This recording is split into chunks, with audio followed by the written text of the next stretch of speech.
कहते हैं कि अच्छे रिजल्ट लाने के लिए बातों से नहीं रातों से लड़ना पड़ता है। आज हम इसी मोटिवेशन थॉट के माध्यम से अपने भारतीय संविधान के अंतर्गत निहित राष्ट्रपति पद के बारे में विस्तार से जानकारी प्राप्त करने वाले हैं।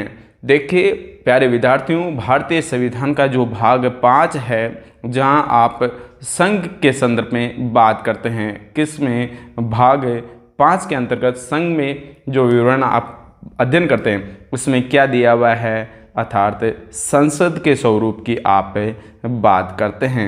तो संसद का स्वरूप क्या होता है, संसद कैसे मिलकर बननी होती है और राष्ट्रपति कैसे होते हैं, इन सभी पहलुओं के उत्तर जानने के लिए बने रहिए अपनी इस कक्षा में। देखिए सबसे पहले मैं आपसे बात करूं कि जो संसद है, ये संसद इसका गठन होगा, ये बात कहाँ लिखी हुई है, अनुच्छेद 79 में लिखी हुई है।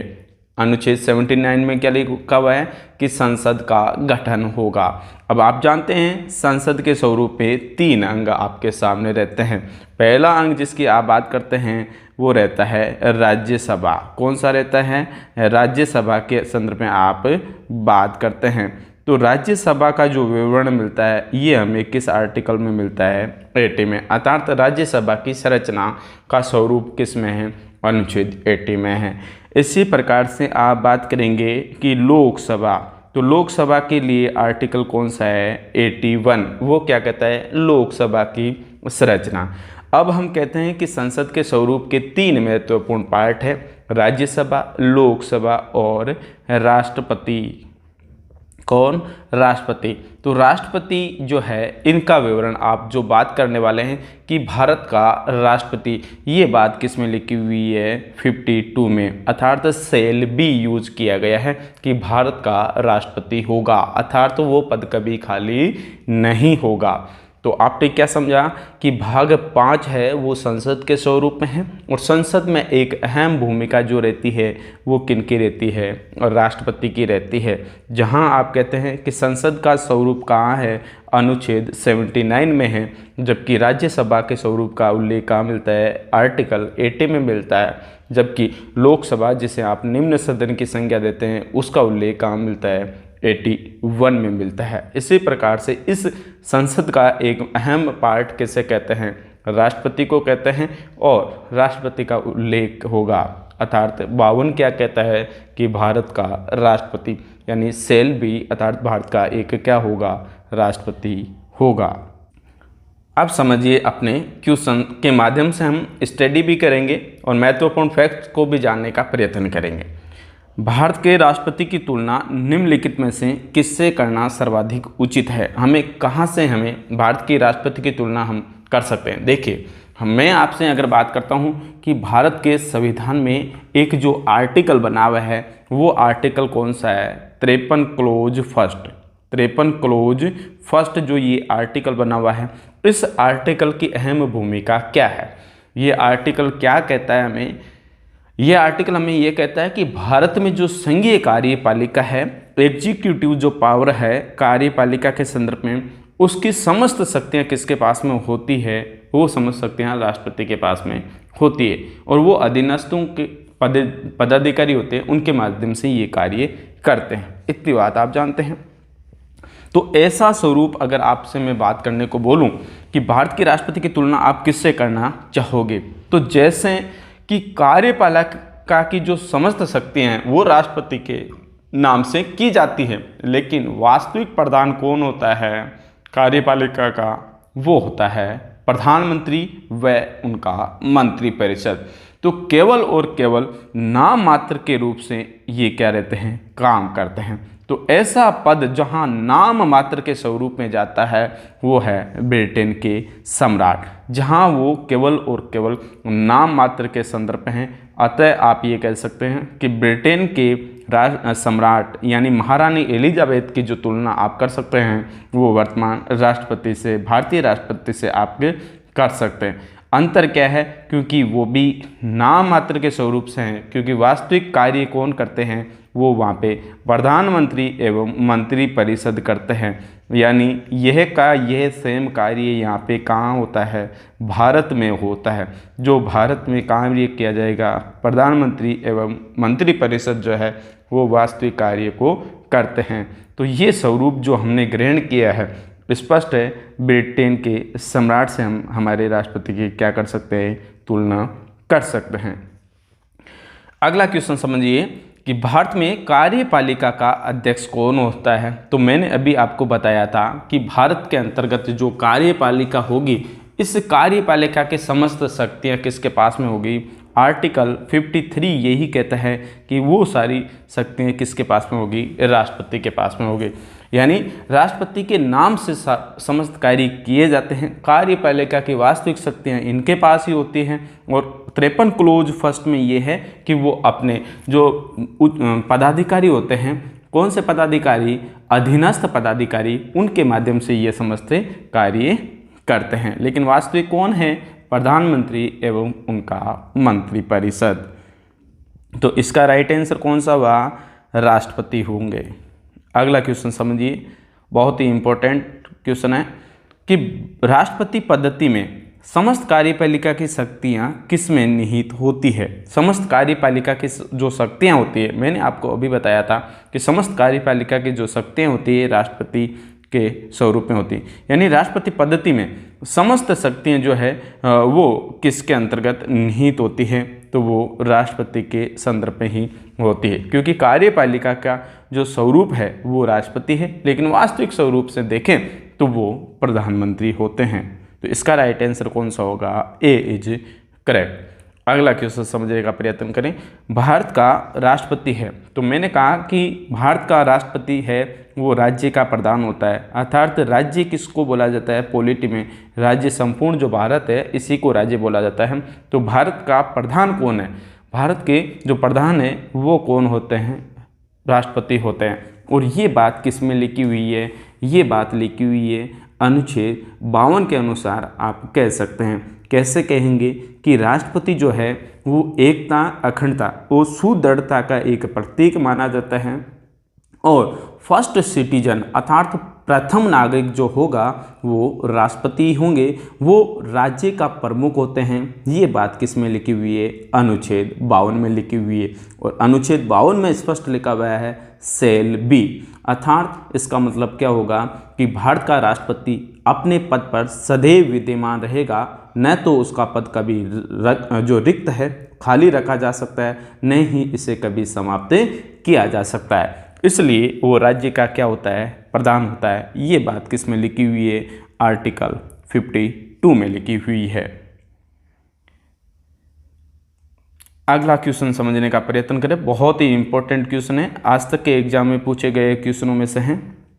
देखिए, भारतीय संविधान के अनुसार देश का प्रथम नागरिक कौन होता है। मैंने अभी कहा कि फर्स्ट सिटीजन कौन होते हैं, प्रेसिडेंट अर्थात राष्ट्रपति होते हैं। भारतीय संविधान के अनुसार संघ की कार्यपालिका शक्तियाँ किस में निहित होती है, तो मैंने अभी बताया संघ की कार्यपालिका शक्तियाँ किस में निहित होती है, राष्ट्रपति में होती है, जो आर्टिकल 53 कहता है। अगला, भारतीय संविधान के अनुसार देश की तीनों सेनाओं का अध्यक्ष कौन होता है, यानी सुप्रीम कमांडर बोले तो राष्ट्रपति है वो। इनकी आप क्या करते हैं कि सुप्रीम कमांडर जो है तीनों सेनाओं के राष्ट्रपति होते हैं।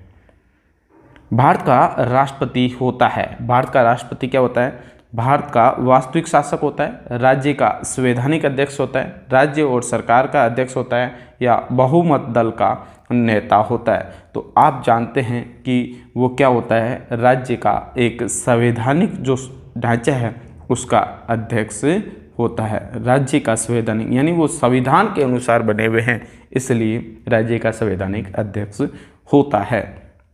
अगला क्वेश्चन, भारत में सभी रक्षा बलों का सर्वोच्च कमांडर, अभी आपने देखा था कि सर्वोच्च कमांडर कौन होते हैं, तो सर्वोच्च कमांडर भारत के राष्ट्रपति होते हैं। ये एसएससी में पूछा गया महत्वपूर्ण क्वेश्चन।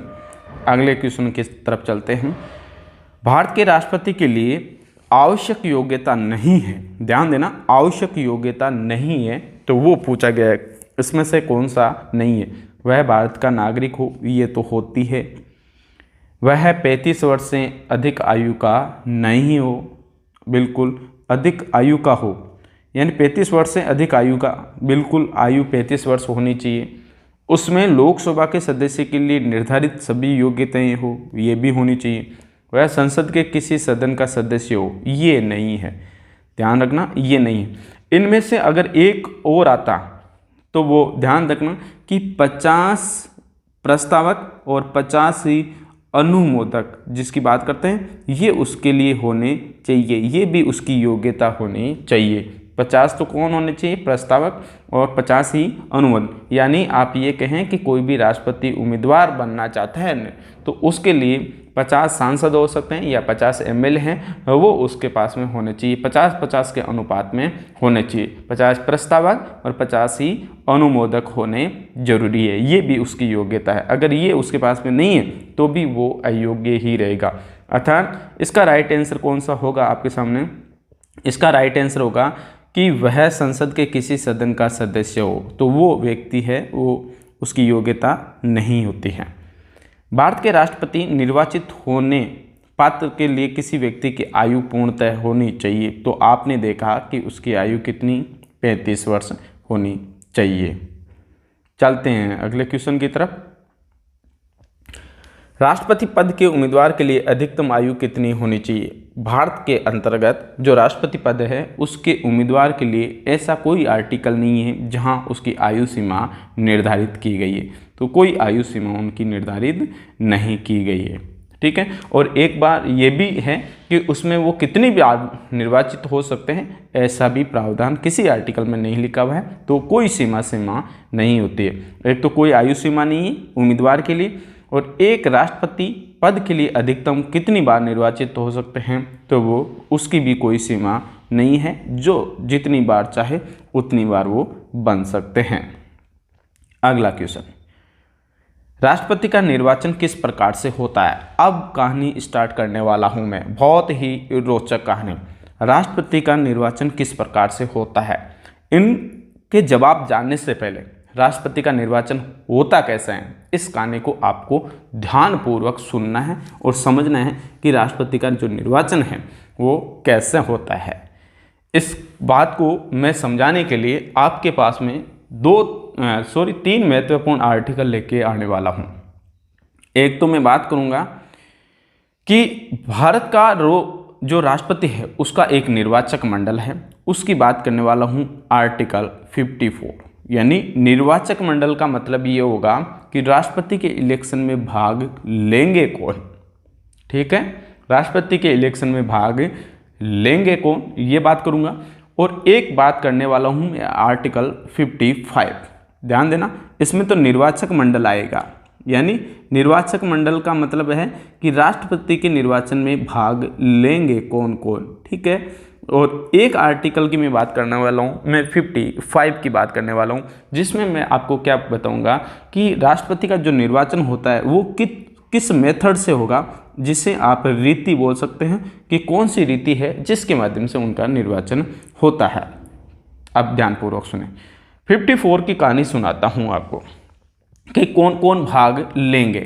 तो ध्यान देना, आप जानते हैं कि ये हमारा जो है संसद है और ये हमारा विधानमंडल है, ठीक है। इसको आप क्या करें, 3 भागों से डिवाइडेशन कर दें। कितने भागों से कर दें? 3 भागों से आप डिवाइडेशन कर सकते हैं। ये आपने डिवाइडेशन इनका कर दिया। तो अब आप जानते हैं कि जब किसी भी संसद के स्वरूप में या विधानमंडल के स्वरूप में आप देखते हैं तो उनमें से भाग लेने वाले, जैसे मान के चलो ये आपका संसद है, इस संसद में आपने एक तरफ लिया लोकसभा, एक तरफ क्या लिया आपने? लोकसभा, एक तरफ आपने लिया राज्यसभा। इसी प्रकार से ये आपने विधानमंडल ले लिया। विधानमंडल में क्या होता है, एक तरफ तो विधानसभा होती है, एक तरफ तो क्या होती है, विधानसभा होती है, जबकि दूसरी तरफ क्या होता है, विधान परिषद होता है। अब भाग कौन कौन लेंगे? तो राष्ट्रपति में वे उम्मीदवार भाग लेंगे जो निर्वाचित होने वाले लोकसभा से हैं चाहे राज्यसभा से हैं। यहाँ से निर्वाचित होने वाले सदस्य ही इसमें भाग लिए जाते हैं। अर्थात कि क्या राज्यसभा में जो राष्ट्रपति है वो 12 सदस्यों को मनोनीत करते हैं, ये भाग लेंगे? नहीं लेंगे। लोकसभा में 2 को करते हैं तो क्या ये भाग लेंगे? ये भी नहीं लेंगे। इसका रीज़न सुनिए कैसा, क्योंकि अगर ये भाग लेंगे और वही उम्मीदवार अगले इलेक्शन में वापस आ रहा है तो ये तो सीधे से उनके लिए फेवर की बात हो जाएगी, इसलिए ऐसे उम्मीदवारों को वहाँ पे वरीयता नहीं दी गई। क्योंकि अगर 12 तो ये और 2 ये 14 जो वोट है, 14 मतदान के लिए जो वोटिंग है, ये तो इनके लिए फिक्स हो जाती है, इसलिए इनको बाहर कर दिया गया है, इनको नहीं रखा जाता। दूसरा, समस्त राज्यों में विधान परिषद नहीं है। समस्त राज्यों में विधान परिषद नहीं है, इसलिए इन्हें भी क्या कर दिया गया है? बाहर कर दिया गया। तो बचे कौन? विधानसभा के निर्वाचित सदस्य। तो अब मैं ये कह सकता हूँ शॉर्ट एंड स्वीट बात कि लोकसभा, राज्यसभा एवं विधानसभा के निर्वाचित सदस्य, कौन से सदस्य? निर्वाचित सदस्य। और 2 आप जिसकी बात करते हैं केंद्र शासित प्रदेशों के लिए, दिल्ली एवं पुडुचेरी के संदर्भ में आप बात करते हैं। कौन कौन से क्षेत्रों की बात करते हैं?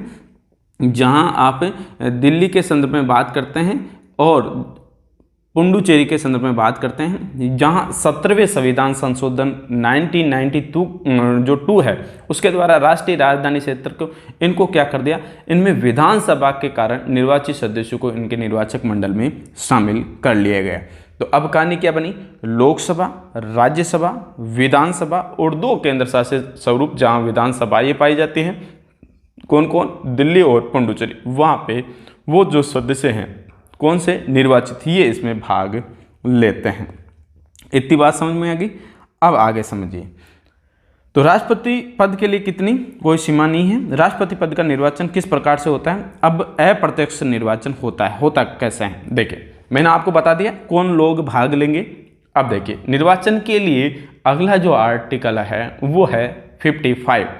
अगला अनुच्छेद कौन सा है? 55 है।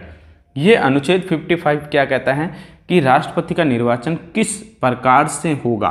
तो इस प्रकार को मैं आपके सामने प्रस्तुत करने वाला हूँ। जहाँ आप नाम सुनते हो समान अनुपातिक, समान अनुपातिक या आनुपातिक, समान अनुपातिक, समान अनुपातिक प्रतिनिधित्व, समान अनुपातिक प्रतिनिधित्व, समान अनुपातिक प्रतिनिधित्व प्रणाली। ठीक है, अब ये होती क्या है इसके बारे में मैं विस्तार से बात करने वाला हूँ। देखिए कि एक तो भाग लेने, जैसे विधानसभा से भाग लेंगे तो विधानसभा से भाग लेने वालों सदस्यों को क्या कहते हैं आप? विधायक कहते हैं। तो ये समस्त राज्यों में विधायक जो होंगे वो विधानसभा में सदस्य इनकी क्या होती है? अलग अलग संख्या होती है। समस्त विधानसभाएं जितनी भी है, जैसे 28 की आप बात करते हैं तो क्या 28 में सभी में सेम है सदस्य विधायकों के? नहीं। इसलिए इनको और एक जहां से आप सांसद की बात करते हैं तो इनके मतों का मूल्य बराबर करने के लिए, इनका मतों का मूल्य क्या करने के लिए? बराबर करने के लिए जिस विधि को आप बोलते हैं समान अनुपातिक प्रतिनिधित्व विधि या उनका मूल्य, ये इनके लिए होता है। अब देखिए कैसे निकाला जाएगा विधायक के लिए। तो एक विधायक के लिए जो मत मूल्य निकाला जाता है उसका स्वरूप क्या होता है कि राज्य की कुल जनसंख्या, यानी जो स्टेट है, इस स्टेट में कुल पीपुल कितने हैं, यानी कुल जो जनसंख्या है उस जनसंख्या के क्राइटेरिया को इसमें लेते हैं। यानी स्टेट की जो कुल जनसंख्या है इसकी आप बात करेंगे, यानी राज्य की कुल जनसंख्या अपोन, यानी आप अब क्या करें कि राज्य की विधानसभा में जो निर्वाचित हुए हैं, ध्यान रखना कि राज्य की विधानसभा में जो है, राज्य विधानसभा में निर्वाचित होने वाले कुल सदस्य, राज्य की विधानसभा में जो सदस्य हैं कौन से? निर्वाचित होने वाले कुल सदस्यों को आप इसमें लेंगे और मल्टीप्लाई कर सकते हैं या आप भाग दे सकते हैं 100 का, 1000 का। तो आप भाग देंगे तो इस संख्या को 1/1000 आप लिखेंगे। इतनी बात समझ में आ गई। यानी एक विधायक का मत मूल्य कैसे निकाला जाता है कि स्टेट की कुल जनसंख्या, राज्य की कुल जनसंख्या कितनी है बटा भाग राज्य की जो विधानसभा है उससे निर्वाचित जो सदस्य है। ध्यान रखना निर्वाचित वर्ड जो है सदस्यों का वो बहुत इंपॉर्टेंट है। तो निर्वाचित सदस्यों की कुल संख्या अपॉन 1/100, ये बात आपने ले ली। ठीक है, इसी प्रकार से आप आगे चलेंगे तो आगे कैसे आप देखेंगे तो वहां आपको एक सांसद का भी निकालना होगा। ये तो विधायक क्या हो गया। अब सांसद के स्वरूप की बात करते हैं तो लोकसभा और राज्यसभा दोनों के सदस्यों को जो है आप किस नाम से पुकारते हैं, सांसद के नाम से पुकारते हैं। ध्यान देना, लोकसभा राज्यसभा के सदस्यों को किस नाम से पुकारा जाता है, सांसद के नाम से ही पुकारा जाता है। तो अब सांसद का मत मूल्य कैसे निकाला जाएगा, तो ध्यान रखना कि आपने जितने भी स्टेट की बात की, जितनी भी विधानसभाओं की बात की, उन विधानसभाओं के जो विधायक थे, निर्वाचित विधायक, ध्यान रखना विधानसभाओं के स्टेट जो विधानसभाएं हैं जिनकी बात कर रहा हूं, इनके जितने भी विधायक थे कौन से निर्वाचित, उन सभी का मत जो हुआ उनका क्या करना है, मतों का योग करना है। ध्यान रखना मतों का योग करना, यानी राज्यों की जितनी विधानसभाएं हैं टोटल 28 के संदर्भ में आप बात कर ली, ठीक है, और 2 केंद्र शासित स्वरूप में आप बात कर लेते हैं। तो इन सभी विधानसभाओं के स्वरूप को आपने क्या कर लिया, ले लिया। इनको लेने के बाद में क्या करना है कि जो संसद है, इस संसद के अंतर्गत कुल निर्वाचित होने वाले सांसद कितने हैं, ठीक है, कौन से सांसद निर्वाचित सांसद हैं वो कितने हैं। अब आपको क्या करना है कि जो भी आपके सामने सभी राज्यों के निर्वाचित जो विधायक के मत आए हैं, उन विधायक के मतों में निर्वाचित जो सांसद है उनका भाग लगाना है। तो आपके सामने एक सांसद का क्या आ जाएगा, मत आ जाएगा। इतनी बात समझ में आ गई। अब इलेक्शन होता कैसे है, सुनिए। इलेक्शन यहाँ आप जिसकी बात कर सकते हैं मतगणना। ध्यान देना, मतगणना में एक वर्ड बोला जाता है जिसको बोला जाता है न्यूनतम कोटा। जिसको क्या बोला जाता है, न्यूनतम कोटा वर्ड के नाम से इसे पुकारा जाता है। अर्थात न्यूनतम कोटे का मतलब हो गया 50+। न्यूनतम कोटे का मतलब क्या हो गया, 50+। आप इसे 50% से अधिक बोल सकते हैं, 50+ बोल सकते हैं, या 50% से अधिक बोल सकते हैं, या न्यूनतम कोटे से अधिक आप इसे बोल सकते हैं। जिसे बोला जाता है कि कुल वेद मत का क्या होना चाहिए, 50% से अधिक प्राप्त किया हुआ है, वो इसमें क्या होता है, विजय होता है।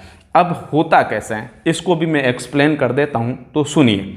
मान के चलो 3 कैंडिडेट हैं, एक कैंडिडेट ए, एक कैंडिडेट बी, एक कैंडिडेट सी। ये आपके सामने 3 कैंडिडेट हैं। सरल भाषा में इसे समझने का प्रयत्न करें। 3 कैंडिडेट है, कोई व्यक्ति जैसे सांसद सदस्य, निर्वाचित सदस्य आए, उसने एक को पहली प्राथमिकता दे दी, इसको सेकंड प्राथमिकता दे दी और इसको थर्ड प्राथमिकता दे दी। देखिए, राष्ट्रपति के लिए किसी भी प्रकार से आपके बात करते हैं तो राष्ट्रपति के इलेक्शन के लिए जितने उम्मीदवार हैं उन सभी को, वो जो व्यक्ति जो इलेक्शन में भाग ले रहा है उसको सभी, जितने भी उम्मीदवार है वो सब इसको क्या करते हैं, वोट करते हैं। ध्यान रखना, मत का प्रयोग सभी के लिए किया जाएगा। जैसे कोई एमएलए है या कोई सांसद है, वो इन तीनों को क्या करेगा, मतदान करेगा। लेकिन तीनों को मतदान वो अपनी वरीयता के हिसाब से, वो किसको ज़्यादा पसंद करता है उस हिसाब से वो क्या करता है, वोटिंग करता है। तो इसने ए को अपना पसंद किया कि मेरे हिसाब से ए पहले बनना चाहिए। अगर ए नहीं बनता है तो कौन बने, बी बने। अगर बी नहीं बनता है तो कौन बने, सी बने। यानी उसने वरीयता तीनों को दी, वोटिंग तीनों को दी जाती। इसमें किसी भी प्रकार का सिंबल अलॉट नहीं किया जाता, अर्थात कोई प्रतीक वगैरह नहीं होता जैसे बाकी इलेक्शन में होते हैं। राष्ट्रपति का कोई चुनाव आम चुनाव नहीं होता, बहुत ही महत्वपूर्ण चुनाव होता है। इसलिए इसके अंतर्गत तीनों को वरीयता दी जाएगी। एक व्यक्ति सभी को क्या करेगा, अपने मत का प्रयोग करेगा। तो जैसे ए बी सी 3 कैंडिडेट हैं, एक व्यक्ति आया उसने 1 2 3 ये वरीयता दी। दूसरा आया उसने जो फर्स्ट वरीयता है वो फर्स्ट वरीयता तो इसको दे दी, और सेकंड वरीयता इसको दे दी, और थर्ड वरीयता इसको दे दी। ठीक है। इसी प्रकार से कोई तीसरा व्यक्ति आया, तीसरा जो सदस्य है वोटिंग करने के लिए है, उसने तीसरी वरीयता इसको दे दी और एक जैसे इसको सेकंड वरीयता दे दी और इसको कौन सी वरीयता दे दी, उसने फर्स्ट वरीयता दे दी। एक एग्जाम्पल है, अब समझें। हमारे पास में मान के चलो कुल जो मत है, वेद मतों की संख्या कितनी है? कुल वेद मतों की संख्या 100 है। कुल वेद मतों की संख्या हमारे पास में कितनी है? 100 कुल वेद मत है। मान के चलो इसको मिले 35, इसको कितने मिले? 35 मिले। इसको कितने मिले? इसको मिले मान के चलो 20। इसको कितने मिले? 20 मिले। कितने हो गए टोटल? आप देखेंगे तो 55 हो गए और 55 के बाद में मैंने कहा इसको मिले 25 के हिसाब से, ठीक है। लेकिन आपको 100 इसको करना है, तो 100 करने के लिए आप क्या करेंगे? ये 35 है तो ये कितने हो गए? यहाँ पे 55 हो गए। 55 के माध्यम से देखिए हुआ क्या कि हमें यहाँ पे टोटल मत कितना रखना है? 100 रखना है। तो 100 रखने के लिए हमें क्या करना पड़ेगा कि जैसे ए कैंडिडेट है, बी कैंडिडेट है, सी कैंडिडेट है, इनकी विवरणिका को आपको देखना है। कैसे कि फर्स्ट है, सेकंड है, थर्ड है, इनकी प्राथमिकता ऐसे रख दी। फिर यहाँ पे इसको क्या कर दिया? सेकंड, इसको थर्ड वरीयता दे दी, इसको फर्स्ट वरीयता दे दी। इस प्रकार से किसी ने वरीयता दी। मान के चलो जब वोटिंग समाप्त हुई तो वोटिंग समाप्त होने के बाद में इसको मत मिले, मान के चलो 35 मिले। कितने मिले? 35% का हिसाब। टोटल कितना है? 100 है। 100 में से 35 इसको मिल गए और 25 इसको मिल गए और 40 इसको मिल गए। देखिए कितना हो रहा है? 100 हो रहा है ना आपके सामने, ये 100। अब सुनिए, मैंने कहा कि न्यूनतम कोटा कितना होना चाहिए? 50 प्लस का। कुल वेद मतों का कितना होना चाहिए? 50 प्लस होना चाहिए। अब 50 प्लस तो किसी के आए नहीं, तो अब इसमें से उस उम्मीदवार को बाहर कर दिया जाएगा जिसका न्यूनतम इसमें है, उसकी उम्मीदवारी यहीं समाप्त हो जाएगी। तो हम किसको बाहर कर दें? इसको बाहर कर दें। बी को बाहर कर दिया, तो बी को बाहर कर दिया तो इसको कितने प्राप्त हुए? पहली प्राथमिकता 25 व्यक्तियों ने दी। पहली प्राथमिकता किसने दी? 25 व्यक्तियों ने इसको पहली प्राथमिकता दी।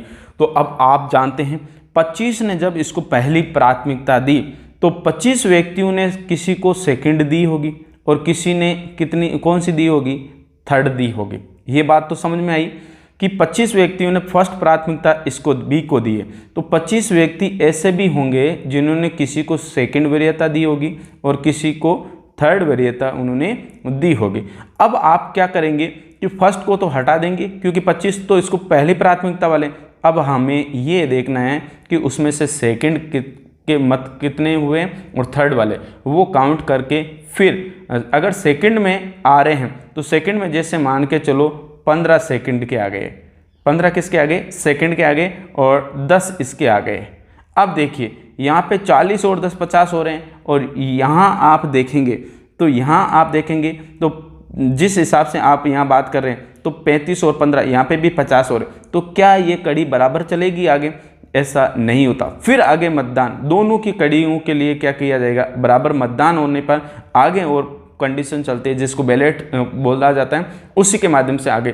तो यहाँ जो न्यूनतम उम्मीदवारी है उसको समाप्त कर दिया जाता है और कुल वेद मत जो प्राप्त होते हैं वो उनमें प्लस कर दिए जाते हैं। इस माध्यम से उनके वो क्या हो जाते हैं? एड हो जाते हैं और जो व्यक्ति जीतने वाला होता है वो हार भी सकता है और हारने वाला व्यक्ति जीत भी सकता है। ठीक है, इस प्रकार से वो उम्मीदवार क्या होता है? वहाँ पे निर्वाचित होता है। तो राष्ट्रपति का जो इलेक्शन हुआ वो कैसा हुआ?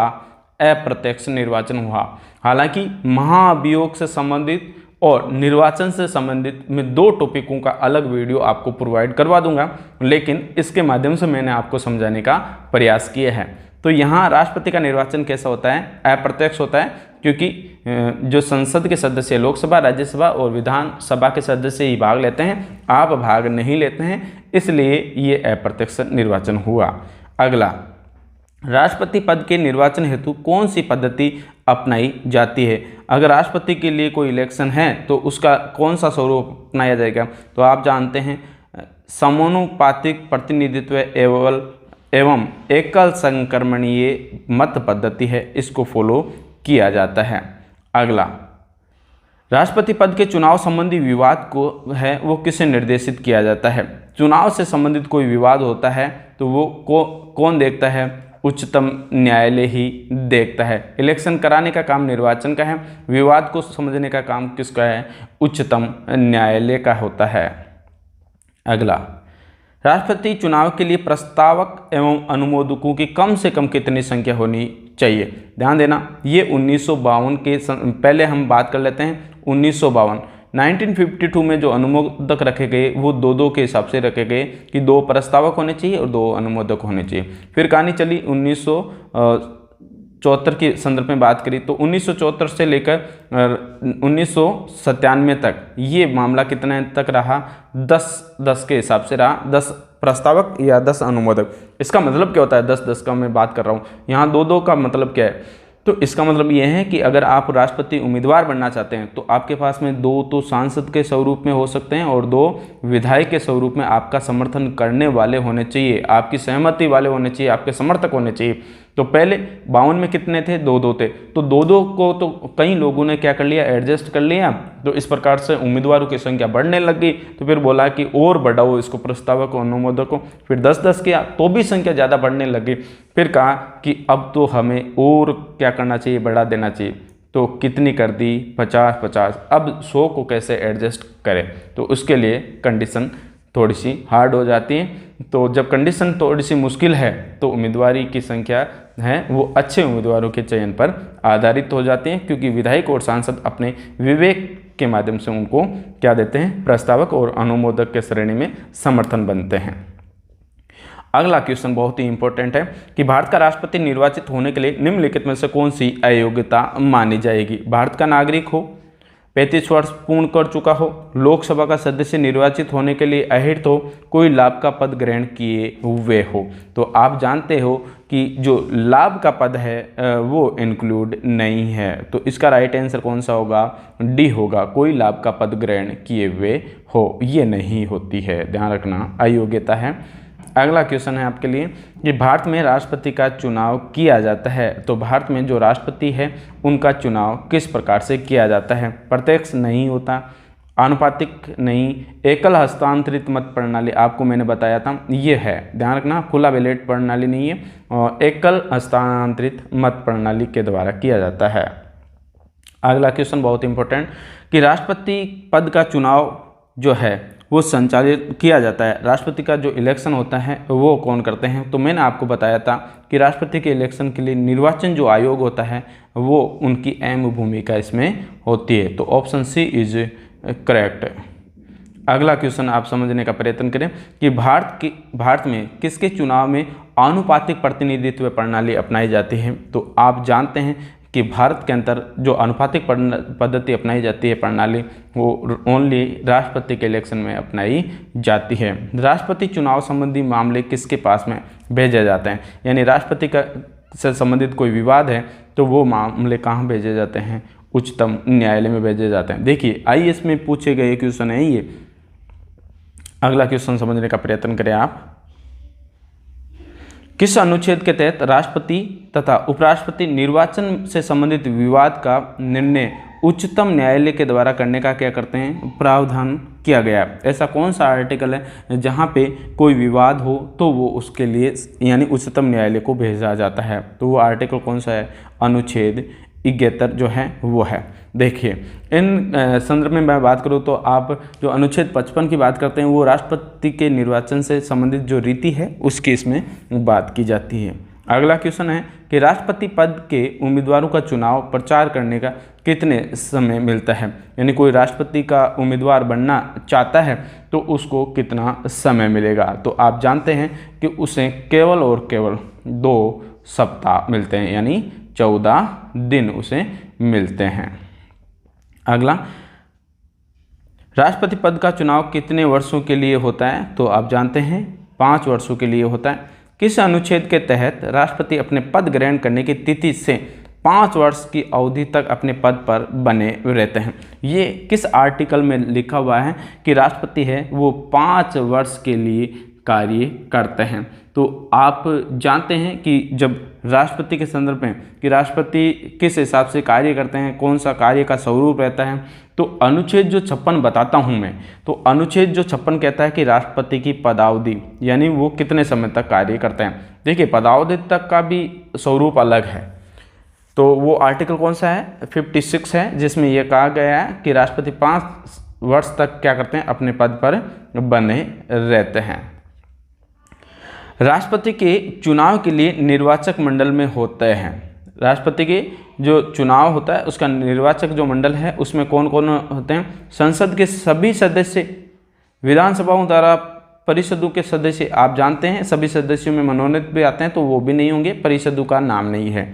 संसद के दोनों सदनों तथा विधानसभाओं के निर्वाचित सदस्य, बिल्कुल बात सही आ रही है। संसद के दोनों सदनों के सभी सदस्य नहीं, संसद के दोनों सदनों के सभी निर्वाचित सदस्य। तो आप जानते हैं मैंने आपको बताया था अभी कि जो निर्वाचक मंडल होगा उस निर्वाचक मंडल में लोकसभा, राज्यसभा और विधानसभा के जो निर्वाचित सदस्य होते हैं और दिल्ली एंड पांडुचेरी जिसकी बात करता हूं उनकी निर्वाचित सदस्य इसमें क्या करते हैं, भाग लेते हैं।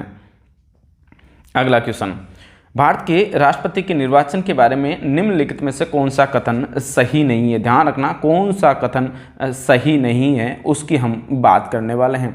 तो इसमें से कौन सा कथन सही नहीं है, सभी राज्य विधानसभाओं के सदस्य निर्वाचक मंडल के सदस्य होते हैं, बिल्कुल होते हैं, इसलिए उस समय राष्ट्रपति का निर्वाचन नहीं हो सकता जब एक या विधानसभाएं भंग हो, बिल्कुल सही है, उस समय राष्ट्रपति का निर्वाचन नहीं हो सकता। ये बात तो क्या हो रही है, स्पष्ट हो रही है कि ऐसा होगा क्योंकि विधानसभाएं भाग लेती है, जब विधानसभा भंग है तो राष्ट्रपति का इलेक्शन नहीं हो सकता, बात सही। अगला, संसद के दोनों सदनों के सदस्यों का मत मूल्य सभी राज्य विधानसभाओं के संयुक्त मत मूल्य से कहीं भी अधिक होता है, बिल्कुल। जिस विधानसभा में सदस्य संख्या अधिक होगी तो उस विधायक का मत मूल्य भी क्या हो जाएगा, अधिक हो जाएगा।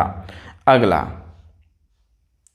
सही नहीं पूछा है तो ये तो दो तो सही आ गए। तीसरा है कि कोई उम्मीदवार यदि मतों का बहुमत प्राप्त कर लेता है तो वह स्वतः ही निर्वाचित हो जाता है। स्वतः निर्वाचित नहीं हो सकता, वो स्वतः निर्वाचित होने की शर्त ये नहीं है, स्वतः निर्वाचित नहीं हो सकता, ये कथन बिल्कुल सही है क्योंकि पहली प्राथमिकता में नहीं है, 50 जो न्यूनतम कोटे के हिसाब से नहीं आए तो समस्या आ सकती है। और अगला क्वेश्चन है कौन सा सही नहीं है, अगला है कि राष्ट्रपति के निर्वाचन के संबंध में कोई यदि विवाद हो तो वह सर्वोच्च न्यायालय के क्षेत्राधिकार में नहीं आता, वो क्षेत्राधिकार में आता है।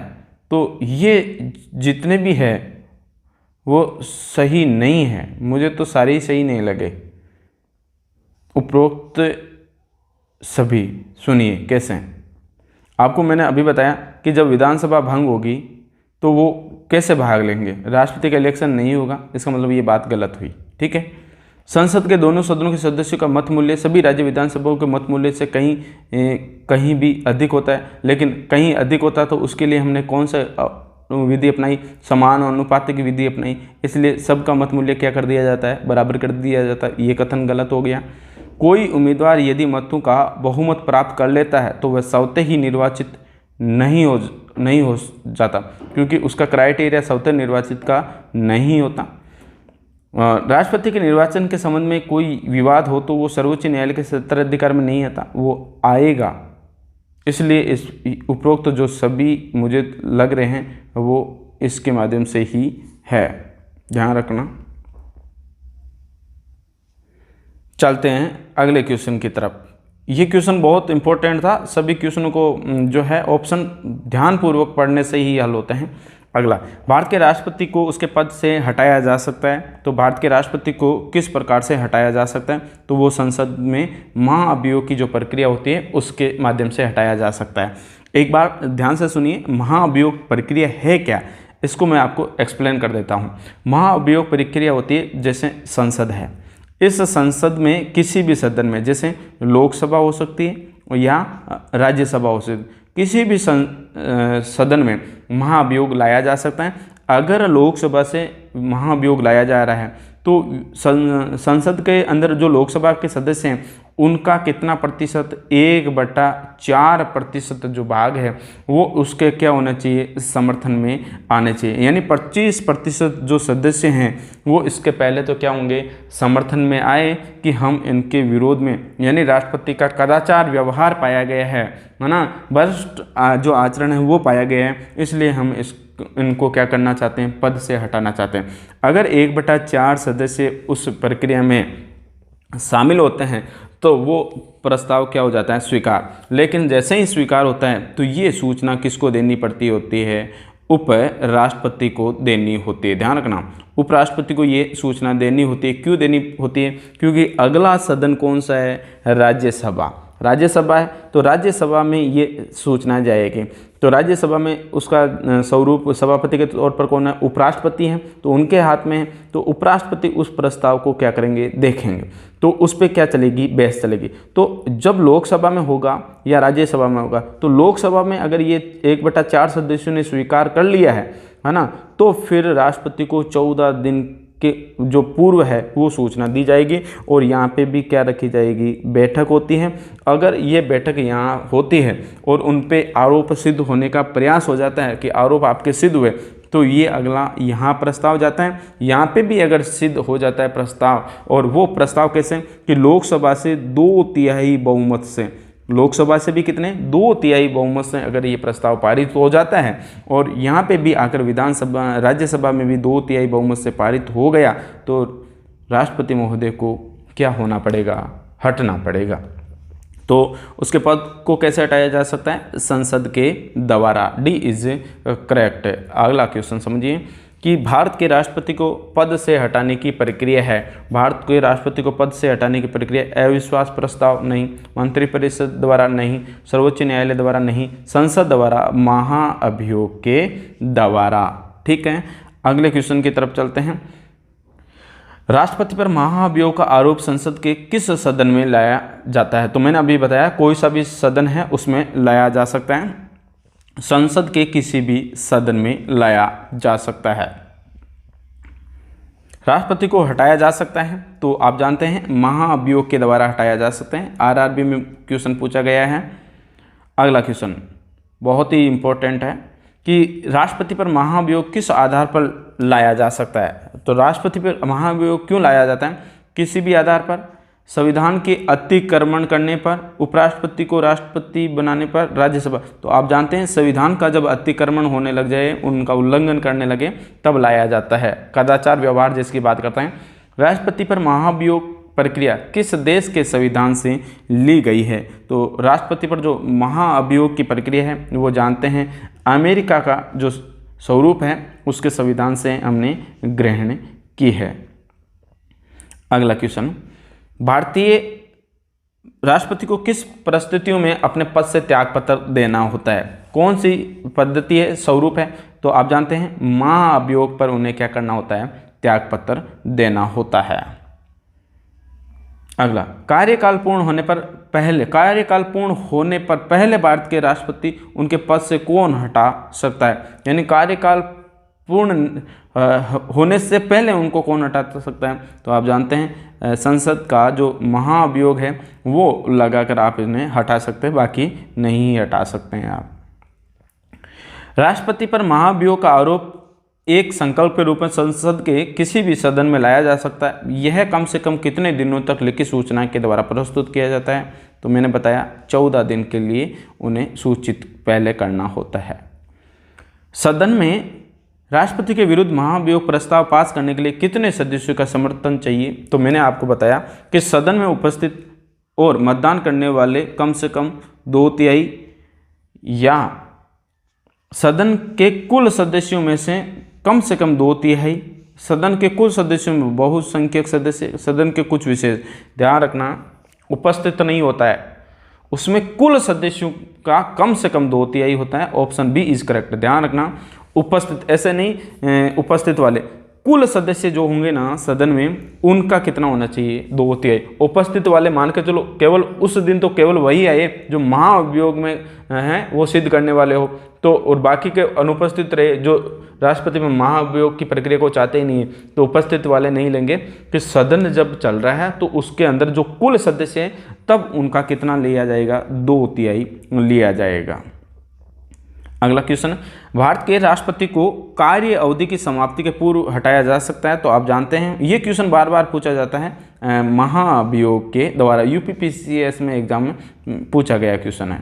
अगला, किसी व्यक्ति के राष्ट्रपति के रूप में चुनाव को अवैध घोषित किए जाने की स्थिति में उसके द्वारा अपना चुनाव अवैध घोषित किए जाने के पूर्व कृत्यों का मतलब कार्य, तो राष्ट्रपति को अगर महाभियोग की प्रक्रिया से हटा दिया गया है ना, उनका चुनाव है वो अवैध कर दिया गया है, या आप ये कहें कि राष्ट्रपति का चुनाव हो गया है ना और वो राष्ट्रपति बन भी गए, लेकिन उन्हें राष्ट्रपति बनने के बाद जब वापस चुनौती मिली उच्चतम न्यायालय के स्वरूप में, तब वो उनको मान के चलो संवैधानिकता प्राप्त नहीं हुई, यानी वो राष्ट्रपति नहीं बने, तो क्या उनके द्वारा किए गए कार्य विधि मान्य होंगे या नहीं होंगे? तो ध्यान रखना, ऐसी स्थिति में जितने दिनों तक उन्होंने जो कार्य किए हैं वो कार्य है वो विधि मान्य होते हैं। तो यह करते विधि मान्य नहीं होंगे, यह करते विधि मान्य होते हैं, तो ऑप्शन बी आपके सामने आ रहा है। उन कृत्यों की पुष्टि उनके उत्तराधिकारी द्वारा की जानी चाहिए, आवश्यक नहीं, उपयुक्त में से कोई नहीं, तो बी इज करेक्ट। क्यों होगा? क्योंकि ऐसा प्रावधान है कि चाहे वो कितने दिन के लिए ही रहे, जब तक स्पष्टीकरण आता है उनसे पहले जितने भी कार्य किए हैं वो सभी वैलिड होते हैं। अगला क्वेश्चन बहुत ही इंपॉर्टेंट क्वेश्चन है आपके सामने, देखिए कि भारत के राष्ट्रपति को महाभियोग द्वारा हटाया जा सकता है, किंतु महाभियोग की प्रक्रिया को दोषपूर्ण कहकर आलोचना की जाती है, यानी दोषपूर्ण आलोचना कही जाती है क्योंकि इस प्रक्रिया में दोष नहीं है। कौन सा दोष नहीं है उसके संदर्भ में आप बात कर लेते हैं। राष्ट्रपति के निर्वाचन में राज्य विधानसभाओं के सदस्य भाग लेते हैं, बिल्कुल लेते हैं, किंतु महाभियोग प्रक्रिया में उन्हें किसी प्रकार का अवसर नहीं दिया जाता, बिल्कुल ये भाग महाभियोग की प्रक्रिया में नहीं लेते हैं। अगला ऑप्शन, महाभियोग में व्यवस्था है कि संसद का एक सदन आरोप लगाए और दूसरा सदन आरोपी की जांच करेगा। इससे यह स्पष्ट नहीं है कि सदन स्वयं जांच करेगा या किसी अन्य से जांच करवाएगा, नहीं, जिस सदन में हो रहा है उस सदन से भी 2/3 से होना चाहिए, फिर दूसरे में भी 2/3 से, तो अपने अपने सदन में उन्हें आरोप क्या करना होगा, सिद्ध करना होता है, ये भी नहीं है। अगला है कि राष्ट्रपति राज्यसभा के रिक्त स्थानों पर अपने समर्थकों को मनोनीत करके 2/3 बहुमत से अपने विरुद्ध महाभियोग पारित करवाने को असंभव बना सकता है। जो मनोनीत हुए हैं उनके संदर्भ में क्या ये कथन सही है क्या? ध्यान रखना, वापस क्वेश्चन को देख लें कि महाभियोग प्रक्रिया को दोषपूर्ण कहना, इसकी क्या की जाती है, आलोचना की जाती है। तो आपके सामने जो क्वेश्चन का जो राइट आंसर आ रहा है वो यही आ रहा है। क्यों? क्योंकि राष्ट्रपति राज्यसभा के रिक्त स्थानों पर अपने समर्थकों को मनोनीत करके 2/3 बहुमत से अपने विरुद्ध पारित करने का असंभव बना सकता है, इसलिए, है ना, ये इसका राइट आंसर हो जाएगा। राष्ट्रपति को लोकसभा भंग करने का अधिकार है, उस पर आरोप लगाया जाए और लोकसभा को भंग कर दे तो जनता न किसी संसद पर आरोप लगाने वाली होगी। 2004 में आरआरबी में पूछा गया क्वेश्चन कि राष्ट्रपति को निम्नलिखित में से कौन पद और गोपनीयता की शपथ दिलाते हैं? तो आप जानते हैं पद और गोपनीयता की शपथ कौन दिलाते हैं? भारत का मुख्य न्यायाधीश ने शपथ दिलाते। ध्यान रखना, शपथ दिलाने का काम मुख्य न्यायाधीश, इस्तीफा किसको देंगे? उपराष्ट्रपति को। ध्यान रखना, शपथ दिलाने का काम मुख्य न्यायाधीश, जबकि शपथ वो इस्तीफा देने का, त्याग पत्र देने का कार्य किसको करेंगे? वो उपराष्ट्रपति को करते हैं। अगला, राष्ट्रपति संविधान के किस अनुच्छेद के तहत भारत के मुख्य न्यायाधीश के समक्ष शपथ ग्रहण करते हैं? ऐसा कौन सा आर्टिकल है जिसके माध्यम से राष्ट्रपति शपथ या प्रतिज्ञान करते हैं? तो वो आर्टिकल कौन सा है? 60 है। ठीक है, अगले क्वेश्चन की तरफ चलते हैं। ध्यान रखें, केवल वही विद्यार्थी इस कक्षा को ध्यानपूर्वक समझ सकते हैं जो अपने कदमों की काबिलियत पर विश्वास करते हैं, जो अपने कदम होते हैं उनकी काबिलियत पर विश्वास रखते हैं और वही अक्सर अपनी मंजिल पर पहुंचते हैं। क्योंकि जीतने का मज़ा तो तभी आता है जब सभी लोग आपके हारने का क्या करते हैं, इंतज़ार करते हैं। और मैंने आपको सबसे पहले यही कहा था कि अच्छे रिजल्ट लाने के लिए बातों से नहीं रातों से लड़ना पड़ता है रहता है। तो ये सीरीज़ थोड़ी सी लंबी चलेगी, तो जिनको मंजिल प्राप्त करनी है वो मेरे साथ में बने रहें और अपने जो क्वेश्चन है वो मेरे से आप अवश्य पूछें। चलते हैं अगले क्वेश्चन की तरफ। मुख्य न्यायाधीश की अनुपस्थिति में राष्ट्रपति किसके समक्ष शपथ लेता है? यानी मुख्य न्यायाधीश की अनुपस्थिति रहती है तो वो किसके समक्ष शपथ लेता है? तो ध्यान रखना, जब मुख्य न्यायाधीश नहीं है तो वरिष्ठ होगा। तो सर्वोच्च न्यायालय का कौन? वरिष्ठ न्यायाधीश। अगला क्वेश्चन, यदि राष्ट्रपति और उपराष्ट्रपति दोनों देश से बाहर हो तो उस स्थिति में उनके कार्यभार को कौन ग्रहण करेगा? यानी जब दोनों ही बाहर गए हुए हों तो ऐसी स्थिति में कौन करता है? सर्वोच्च न्यायालय के मुख्य न्यायाधीश ही करते हैं। यानी पद खाली है उस समय, यहाँ पे नहीं है। हालांकि खाली शब्द इस्तेमाल नहीं किया जाता, रिक्त इस्तेमाल नहीं किया जाता, कोई न कोई होता है। तो सर्वोच्च न्यायालय के कौन होते हैं? मुख्य न्यायाधीश ही होते हैं।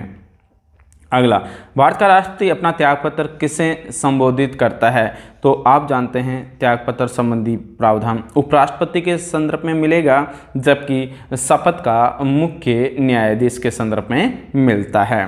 भारत के राष्ट्रपति त्यागपत्र की सूचना उपराष्ट्रपति किसको देता है? यानी राष्ट्रपति के त्यागपत्र की सूचना उपराष्ट्रपति किसको देता है कि उन्होंने त्यागपत्र दे दिया है? तो इसकी सूचना किसको देनी पड़ती है? लोकसभा अध्यक्ष को देनी होती है।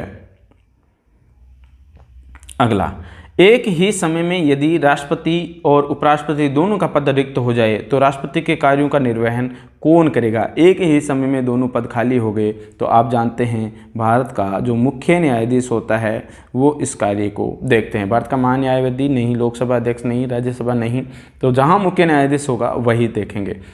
अगला क्वेश्चन, यदि मृत्यु, त्यागपत्र अथवा हटाए जाने की स्थिति में भारत के राष्ट्रपति का पद रिक्त हो जाए तो उस पद का कार्यभार कौन संभालेगा? अभी आपने इसका जवाब दिया था, कौन दिया था? तो देखिए, मुख्य न्यायाधीश कब देते हैं? मुख्य न्यायाधीश कब संभालते हैं? जब राष्ट्रपति नहीं हो, उपराष्ट्रपति नहीं हो, तब करते हैं। लेकिन जब आपके सामने ऑप्शन है कि उपराष्ट्रपति है तो राष्ट्रपति हटें तो उपराष्ट्रपति, जब उपराष्ट्रपति नहीं हो तब आप किसको वरीयता देंगे? मुख्य न्यायाधीश। जब मुख्य न्यायाधीश ही नहीं हो तब आपको देना है वरिष्ठ न्यायाधीश को देना है। ठीक है, अगला क्वेश्चन चलते हैं। जब राष्ट्रपति मृत्यु, त्यागपत्र अथवा पद या अन्य कारणों से अपने कर्तव्यों को नहीं निभा सकता तो उपराष्ट्रपति कितने समय तक राष्ट्रपति के रूप में कार्य कर सकता है? यानी राष्ट्रपति की मृत्यु हो जाए, त्यागपत्र हो जाए या वो पद से हटा दिया जाए या अपने कर्तव्यों को वो नहीं निभा सकते हैं तो वो अब तो है, तो उसमें उपराष्ट्रपति कितने समय तक? तो ध्यान रखना, ऐसे समय में 6 माह है, उस 6 माह तक वो अपने कार्यों को निभा सकते हैं, कर सकते हैं। अगला, निम्नलिखित में से कौन से राष्ट्रपति पूर्व में केंद्रीय गृह मंत्री रह चुके हैं? ऐसे क्वेश्चन कई बार पूछे जाते हैं। तो जो ज्ञानी जेल सिंह हैं वो पहले क्या रह चुके हैं? केंद्रीय गृह मंत्री रह चुके हैं।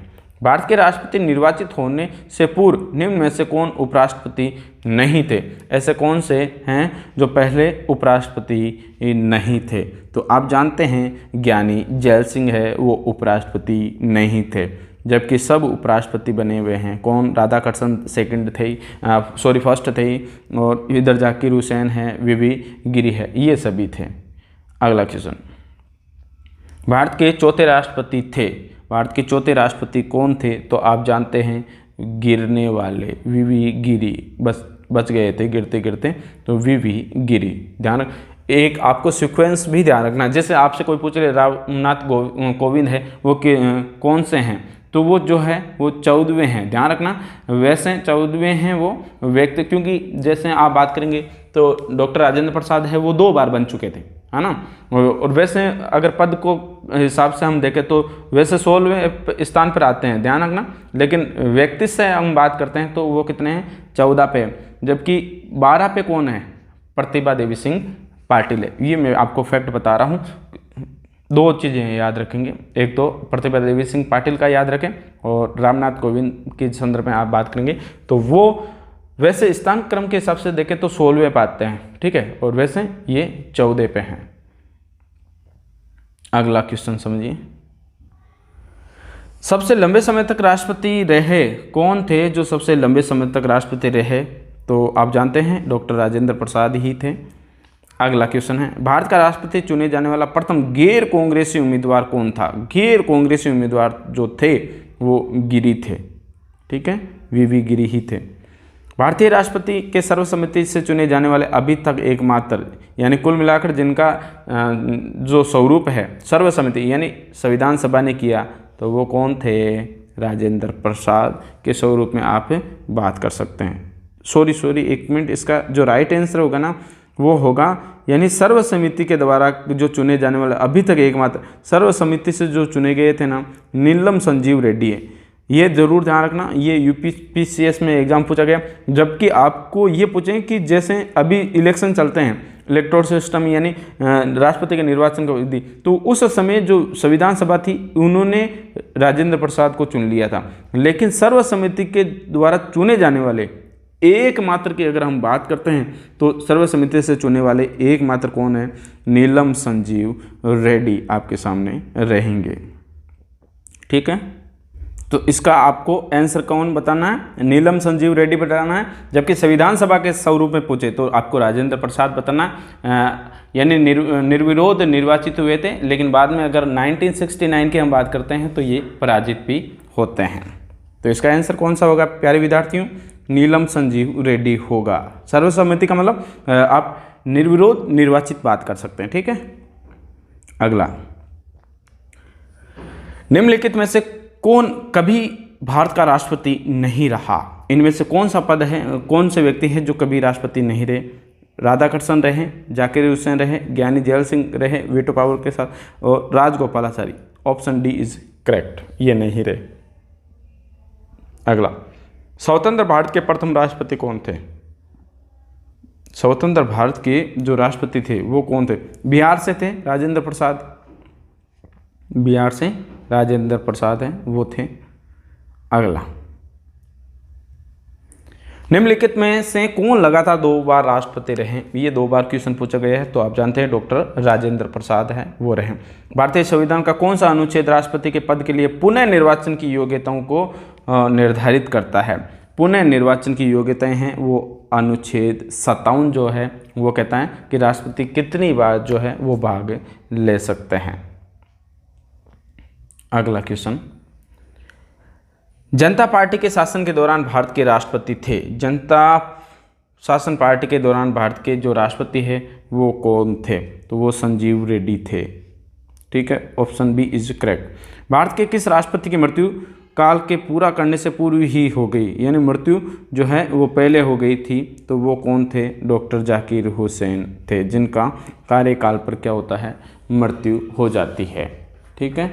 कौन थे? डॉक्टर जाकिर हुसैन। देखिए, डॉक्टर जाकिर हुसैन के संदर्भ में अगर हम बात करते हैं तो डॉक्टर जाकिर हुसैन 1897 से 1897 का इनका जो जन्मकाल है और 1969 तक का जन्मकाल है। जबकि ये कार्यकाल कब करते हैं डॉक्टर जाकिर हुसैन? ये 13 मई 1967 1967 से लेकर 3 मई 1969 तक करते हैं ये, है ना। और कार्यकाल पर इनकी क्या होती है? मृत्यु होती है, ठीक है।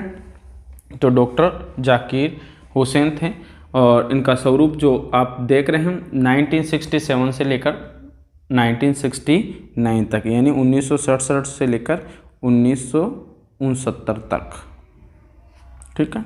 अगला क्वेश्चन, भारतीय संघ के प्रतिरक्षा बलों का सर्वोच्च समादेश यानी कमांडर कौन होता है? तो तीनों सेनाओं का जो कमांडर आप बात करते हैं, तो तीनों सेनाओं के कमांडर के रूप से आप किन्हें जानते हैं? तो आप तीनों सेनाओं के कमांडर के रूप से राष्ट्रपति को जानते हैं। निम्नलिखित में से भारत का राष्ट्रपति किसकी नियुक्ति नहीं करता है?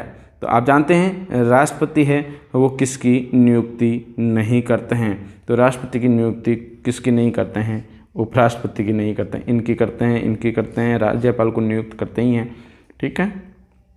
अगला क्वेश्चन, निम्नलिखित में से किसकी नियुक्ति भारत का राष्ट्रपति करता है? ऐसा कौन सा पद है जिसकी नियुक्ति भारत के जो है राष्ट्रपति करते हैं?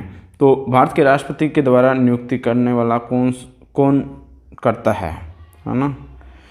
कौन राष्ट्रपति करते हैं? तो भारत के महान्यायवादी इनकी भी करते हैं, कि नियंत्रक एवं महालेखा परीक्षक की भी करते हैं, एक राज्य का राज्यपाल उसकी भी करते हैं, उपरोक्त तो सभी।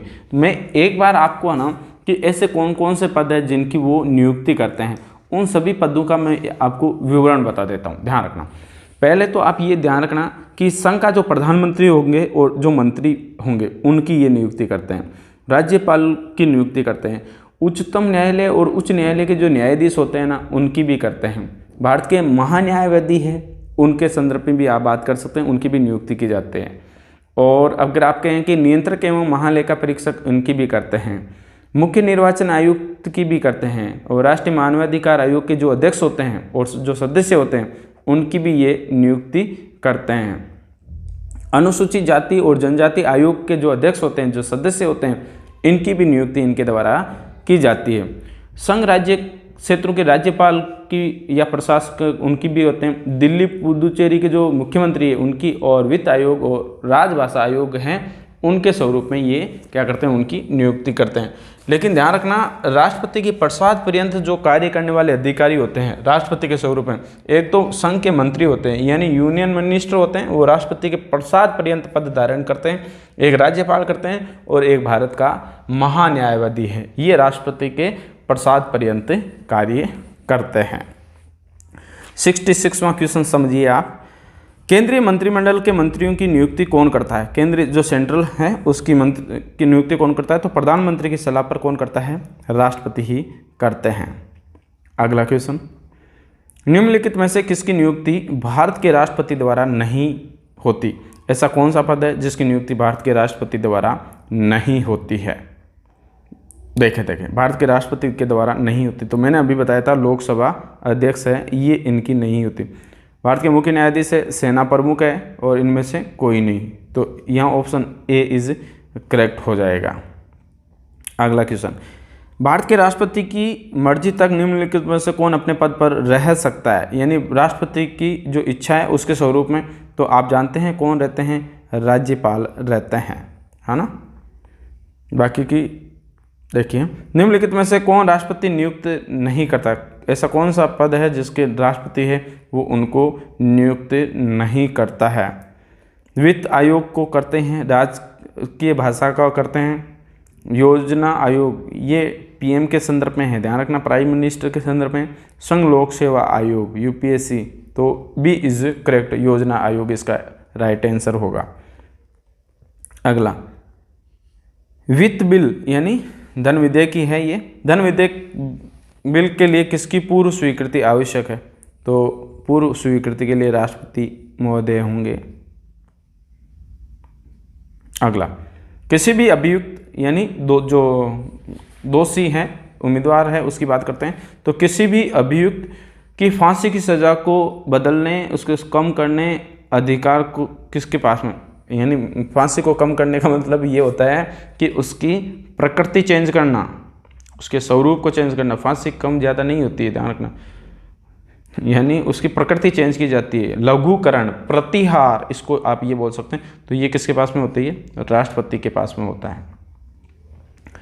अगला, राष्ट्रपति द्वारा संसद के दोनों सदनों के लिए कुल कितने सदस्यों को नामित किया जा सकता है? अभी तो अगर नामित कर सकते हैं, देखो 12 + 2 14, आपको इसका राइट आंसर जो है वो 14 देना है, ठीक है ना। अगर क्यों देना है, यहाँ पूछा है दोनों सदन, तो लोकसभा के तो 2 आ गए और राज्यसभा के कितने आ गए? 12 आ गए, तो 14 जो है वो सदस्य आएंगे।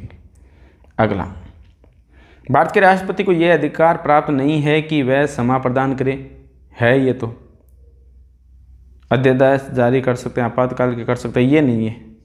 न्यायालय के जो न्यायाधीश हैं उनको हटाने का नहीं है। अगला क्वेश्चन बहुत इंपॉर्टेंट है, किसी विधि के प्रश्न पर सर्वोच्च न्यायालय से परामर्श लेने का अधिकार है? यानी किसी विधि के द्वारा अधिकार लेने का प्रावधान किसके पास में है? तो आप जानते हैं राष्ट्रपति के पास में है। भारतीय संविधान का कौन सा अनुच्छेद राष्ट्रपति को उच्चतम न्यायालय से परामर्श करने की शक्ति प्रदान करता है? यानी उच्चतम न्यायालय से कोई भी परामर्श लेना है तो वो कौन सा आर्टिकल है? वो आर्टिकल 143 है। कौन सा आर्टिकल है? 143 है। तो इसके तहत होता है, ठीक है, परामर्श लेने का अधिकार। अनुच्छेद कौन सा है? 143 है। अगला, संसद का अधिवेशन बुलाने का काम है। संसद का अधिवेशन है वो कौन बुलाते हैं? तो राष्ट्रपति ही बुलाते हैं। राष्ट्रपति को कौन सहाय यानी सहायता और मंत्रणा परामर्श देता है? तो कौन देता है? तो आप जानते हैं संघीय जो मंत्रिपरिषद होती है, संघीय मंत्रिपरिषद का काम होता है। ये तो राज्य में होता है, ये राज्य में होता है। उपराष्ट्रपति का कोई काम नहीं है। तो ऑप्शन सीधा सा इसका संघीय मंत्रिपरिषद। अगला, भारत के राष्ट्रपति ने आर्थिक संकट की घोषणा की। वित्तीय आपातकाल की बात करते हैं तो वित्तीय आपातकाल अभी एक बार भी नहीं है, ठीक है। जबकि आप इनकी बात करते हैं तो ये राष्ट्रीय आपातकाल है, जबकि वित्तीय आपातकाल जिसकी आप बात करते हैं 360 की, ये कभी नहीं हुआ। देखिए राष्ट्रपति जैसे राष्ट्रीय संकट की आप बात करते हैं तो 3 प्रकार से, 352, 356 और 360। तो ये राज्य में राष्ट्रपति शासन का स्वरूप, राष्ट्रपति शासन के स्वरूप की आप बात कर लेते हैं, राज्यों में कर सकते हो। लेकिन ये जो है अभी तक भारत के अंदर कभी भी नहीं हुआ है। तो इसका राइट आंसर कौन सा है? कभी नहीं। अगला है 79 के अंदर आप बात कर लेते हैं, ठीक है। तो इसका कभी नहीं आएगा। और जैसे आप बात करते हैं 352 है, तो 352 क्या कहता है कि राष्ट्रीय आपात की घोषणा है वो कर सकते हैं। तो राष्ट्रीय आपात में आपने देखा होगा 352 में हुआ था। 301 भारत चीन के समय और भारत पाक के समय, और जब इंदिरा गांधी के समय वो आंतरिक अशांति थी उस समय हुआ था। तो 352 तो आपको राष्ट्रीय आपात की बात करता है। राष्ट्रपति शासन 356 की बात करता है कि किसी राज्य में राष्ट्रपति शासन कैसे होगा। और वित्तीय आपातकाल जो है 360 है। तो ये जरूर आप ध्यान रखेंगे। अगला, विदेशों को भेजे जाने वाले विभिन्न संसदीय प्रतिनिधि जो राजदूत है विदेश में, उनको कौन भेजता है? तो उनको भेजने का काम राष्ट्रपति। भारत के निम्नलिखित में से किस मुख्य न्यायाधीश ने कुछ दिनों तक भारत के राष्ट्रपति? तो हिदायतुल्ला थे, ध्यान रखना, सीधा सा याद रखें आप, न्यायमूर्ति हिदायतुल्ला, ठीक है। नहीं है, ये भी नहीं है, कान्या, JH कान्या नहीं है। अगला क्वेश्चन, निम्नलिखित में से कौन राष्ट्रपति का कार्य नहीं है? इसमें से कौन सा है जो राष्ट्रपति का कार्य नहीं है? राष्ट्रपति का कार्य नहीं है। लोकसभा का सत्र बुलाना है, लोकसभा का विघटन करना ये भी है, लोकसभा का सत्रावसान करना ये भी है। किसी सत्र के अंतर्गत लोकसभा की बैठक आहूत करना, लोकसभा की बैठक तो जो लोकसभा अध्यक्ष होगा वो ही होगा। तो आप सब ध्यानपूर्वक अध्ययन कर रहे हैं, समझ भी रहे हैं, तो इसका राइट आंसर कौन सा होगा? डी होगा। किसी सत्र के अंतर्गत लोकसभा की बैठक आहूत करना।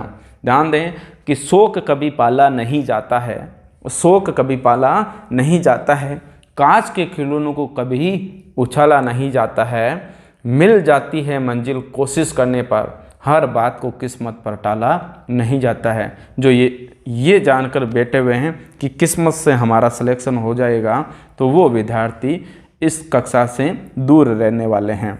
तो अगर जो विद्यार्थी ये सोच कर बैठे हैं कि हमें अपना जो जीतने का जो जज्बा है वो पूरा करना है, तो आपको ये कक्षा है अंतिम समय तक आपको देखनी ही होगी।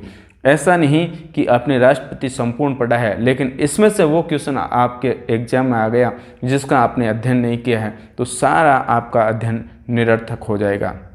क्यों? क्योंकि अच्छे रिजल्ट के लिए आपको बातों से नहीं रातों से लड़ना पड़ेगा। तो इसका राइट आंसर कौन सा होगा? डी होगा। अगला क्वेश्चन समझिए आप, विदेशी देशों के सभी राजदूतों का कमिश्नरों के पत्र किसके द्वारा प्राप्त किए जाते हैं? तो वो पत्र किसके प्राप्त किए जाते हैं? राष्ट्रपति के द्वारा। राष्ट्रपति किस विधेयक को पुनर्विचार के लिए नहीं लौटा सकते? तो आप जानते हैं धन विधेयक पूर्व स्वीकृति होती है, इसलिए इसे वो नहीं लौटाए जा सकते हैं। अगला, यदि राष्ट्रपति द्वारा किसी विधेयक को पुनर्विचार के लिए लौटाया जाता है तो वह किस वीटो? पुनर्विचार का मतलब क्या हो गया? सस्पेंसिव। पुनर्विचार का मतलब क्या होता है? सस्पेंसिव। और सस्पेंसिव ही क्या होता है? निलंबनकारी होता है, ठीक है। जिसको सस्पेंस रहता है उसको वापस भेजा जाता है कि भाई सस्पेंस के लिए ही तो भेजा जाता है। सस्पेंस क्या होता है? निलंबनकारी वीटो होता है। अगला क्वेश्चन है, कई क्वेश्चनों का जो आंसर आपको है ना इंग्लिश वर्जन से भी मिल जाता है।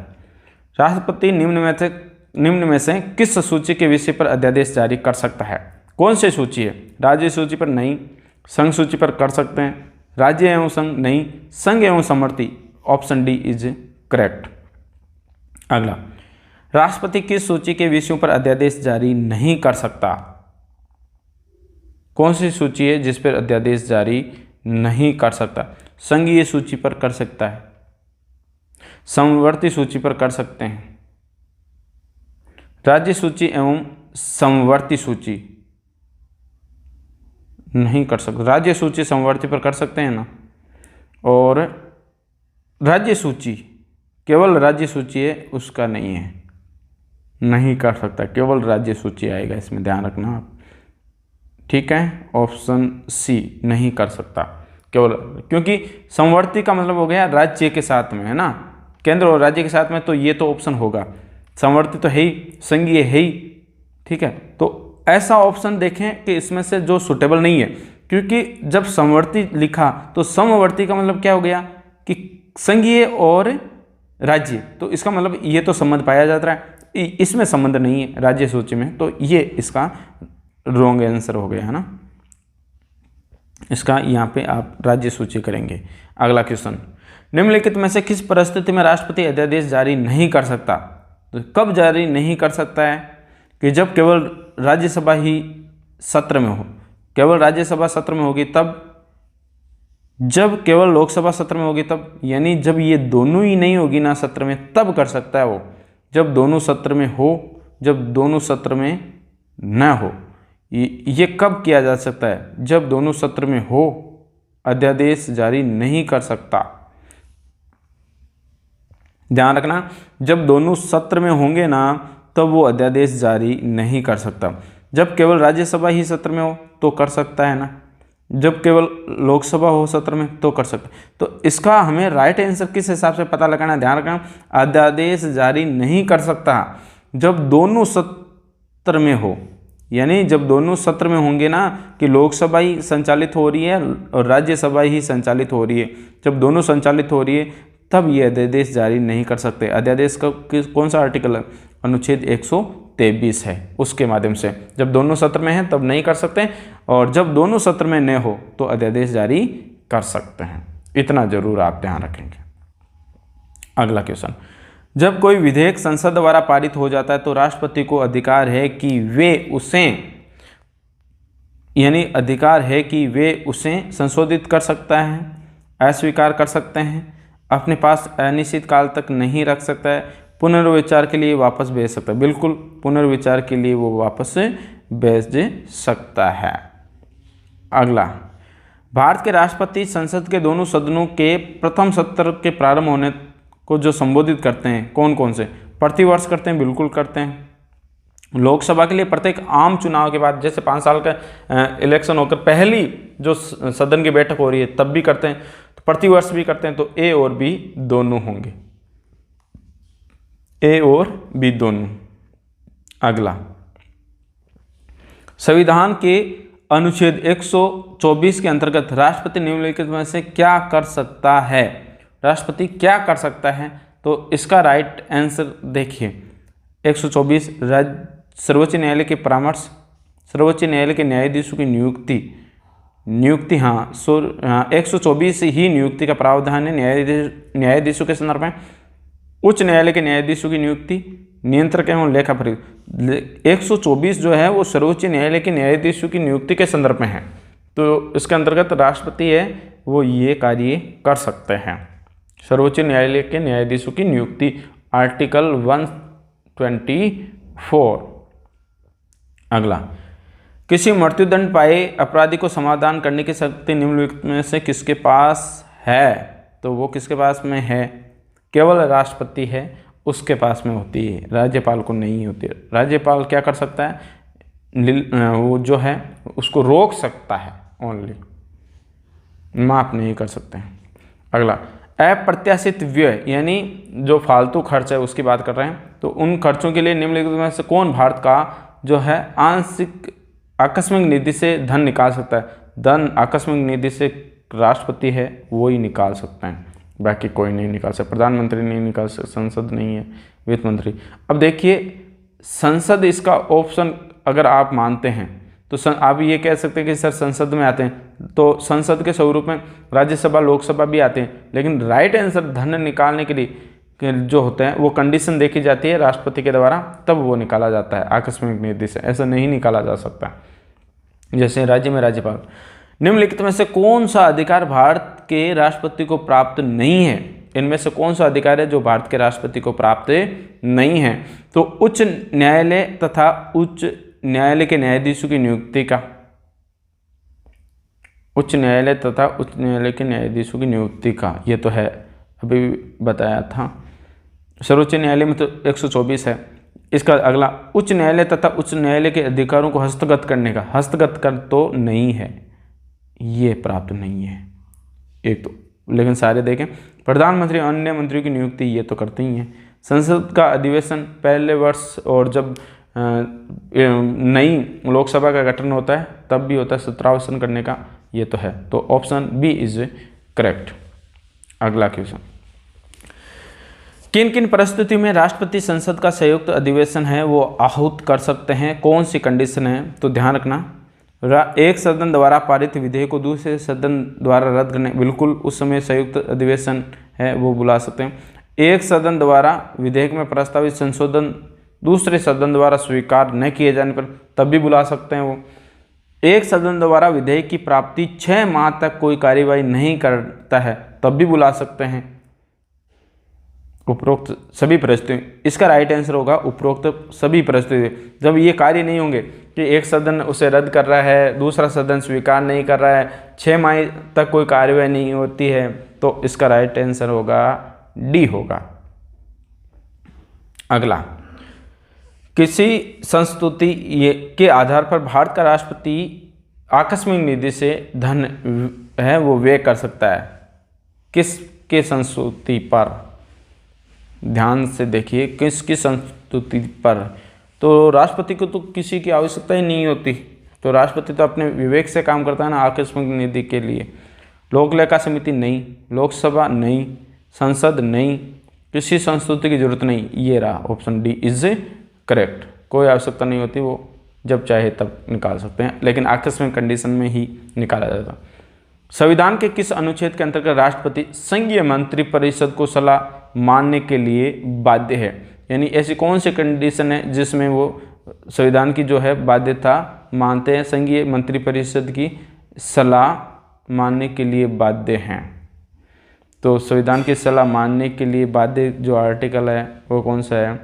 74 है, क्योंकि जो अधीनस्थ मंत्रिपरिषद अधीनस्थ पदाधिकारी होते हैं उनकी सलाह पर भी ये कार्य होता है ना, इसलिए अनुच्छेद 74।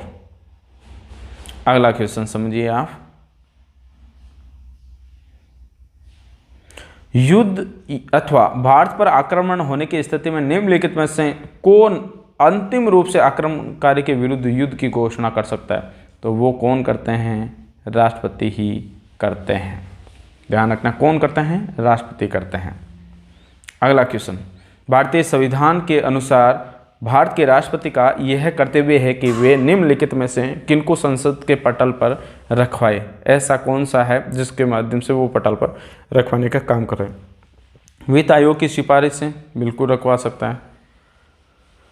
लोक लेखा समिति के प्रतिवेदन, ये तो अलग मामला है।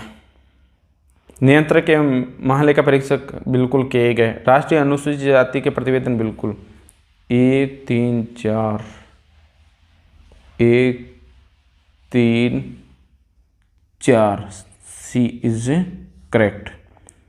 ठीक है, लोक लेखा समिति के प्रतिवेदन नहीं आता क्योंकि ये संसद की समिति के तौर पर है। अगला, लोकसभा निम्नलिखित में से किसके द्वारा भंग की जा सकती है? लोकसभा है उसको कौन भंग कर सकता है? तो आप जानते हैं लोकसभा को भंग जो है प्रधानमंत्री के परामर्श पर कौन करते हैं?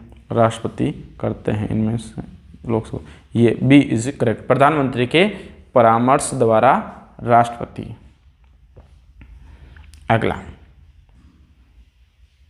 148 क्वेश्चन है, तो बने रहिए अपनी कक्षा में, क्योंकि अगर आपको जीतने का मज़ा है वो तभी आएगा जब आपके जो लोग हैं, जब सभी जो लोग हैं वो आपके हारने का इंतज़ार कर रहे होते हैं।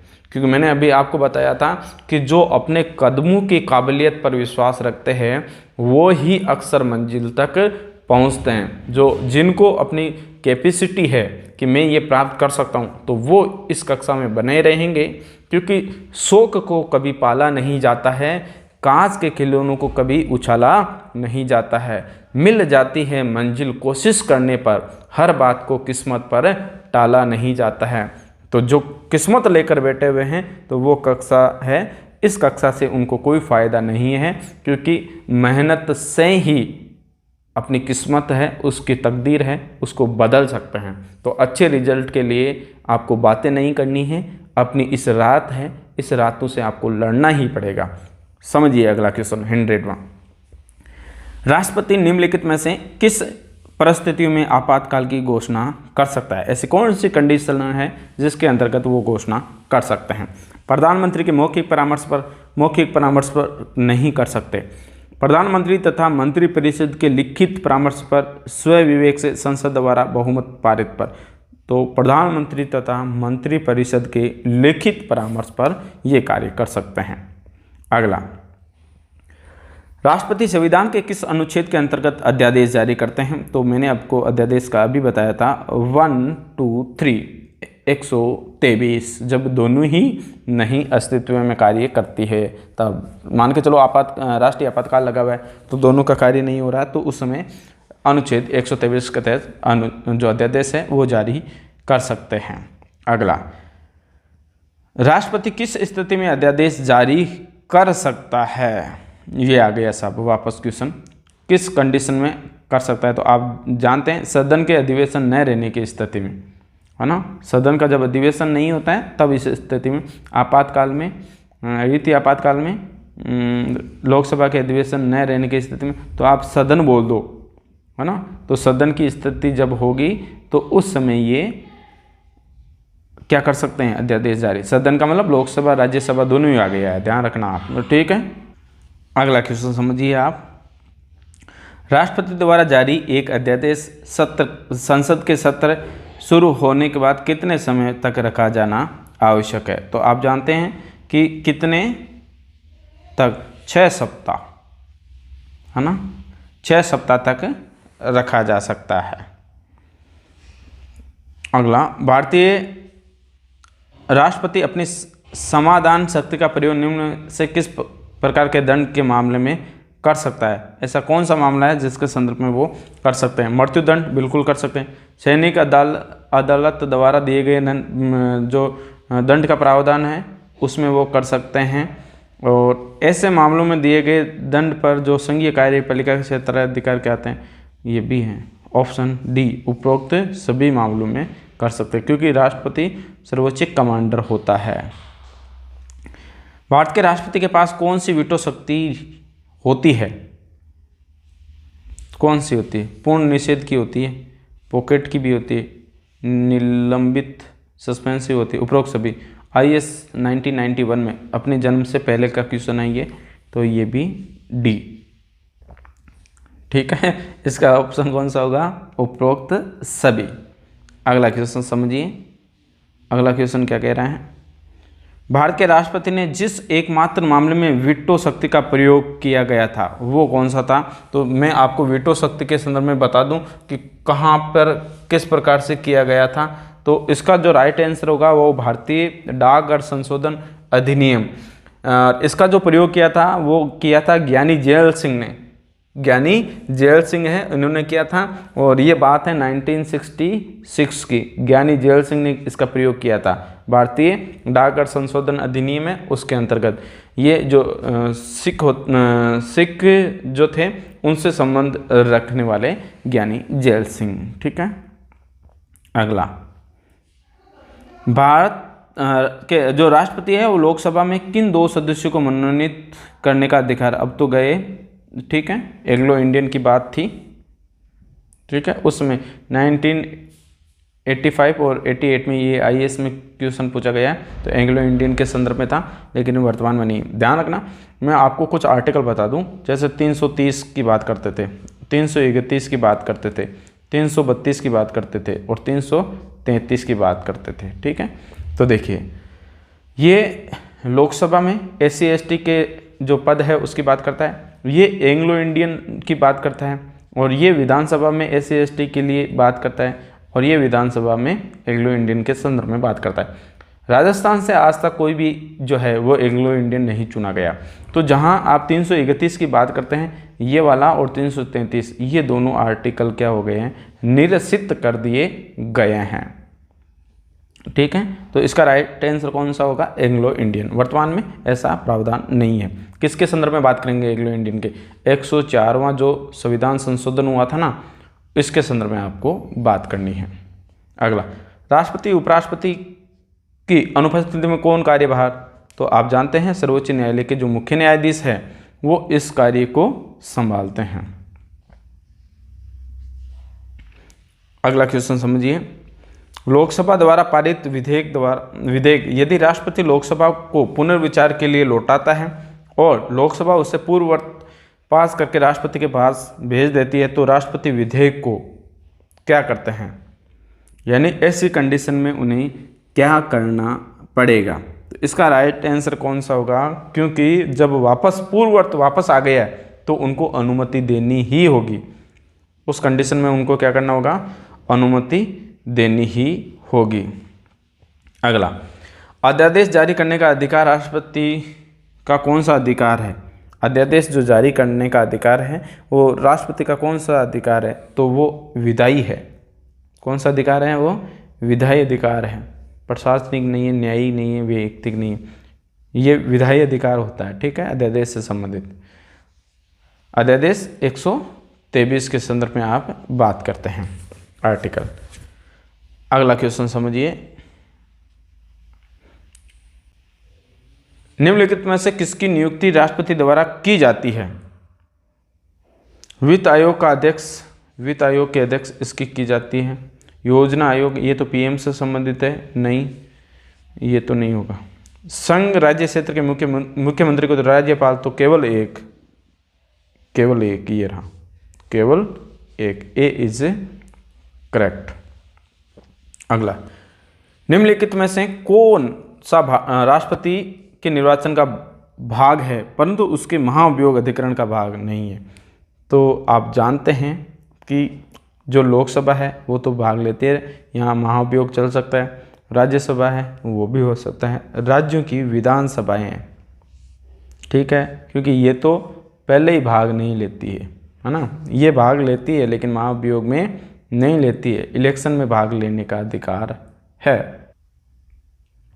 क्वेश्चन समझिए, एक बार पुनः देखिए कि राष्ट्रपति के उम्मीदवार के लिए क्या आवश्यक है, पढ़ा लिखा हो, ये आवश्यक नहीं है। आवश्यक क्या क्या होगा, 35 वर्ष है, संसद के सदस्य, लोकसभा के लिए देश का नागरिक होना चाहिए और 50 प्रस्तावक अनुमोदक होने चाहिए, वो आवश्यक उम्मीदवार के लिए शर्त है, जबकि पढ़ा लिखा हो ये आवश्यक शर्त नहीं है। अगला, राष्ट्रपति के निर्वाचन में राज्य का मुख्यमंत्री मतदान के लिए आवश्यक नहीं होता, क्योंकि वह स्वयं प्रत्याशी होता है, स्वयं प्रत्याशी है तो वो तो भाग नहीं ले सकता है क्योंकि स्वयं प्रत्याशी है। राज्य विधानमंडल में निचले सिद्ध करना होता है, बिल्कुल सही है। विधानमंडल के उच्च सदन का सदस्य हो, उच्च सदन तो विधान परिषद है, तो ये नहीं होगा, काम चलाओ हो, तो ऑप्शन C इज करेक्ट। अगला क्वेश्चन समझिए, भारत के संविधान में निम्नलिखित में से क्या कथित है, राष्ट्रपति संसद के किसी भी सदन का सदस्य नहीं होगा, संसद राष्ट्रपति और राज्य दोनों उससे मिलकर बनेगी। क्या क्वेश्चन पूछा है, देखिए वापस एक बार, इसमें कथित है राष्ट्रपति है वो संसद के किसी भी सदन का सदस्य नहीं होगा, बिल्कुल बात सही है, किसी भी सदन का सदस्य नहीं होगा वो, लेकिन वो सदन के अंग के रूप में होता है, सदस्य नहीं होता वो। संसद राष्ट्रपति और दोनों सदनों से मिलकर बनती है, ये भी कथन सही है, दोनों कथन सही है। 1 और 2 में से कोई नहीं, ये तो है ही नहीं। 1 और 2 ये है, केवल 1 ये नहीं, केवल 2, बी इज करेक्ट। बहुत ही इंपॉर्टेंट, क्योंकि राष्ट्रपति सदस्य नहीं है सदन का, लेकिन सदन का जो निर्माण होता है वो, संसद का जो निर्माण होता है वो राष्ट्रपति से भी होता है। तो ऑप्शन 1 और 2 वाला सही है।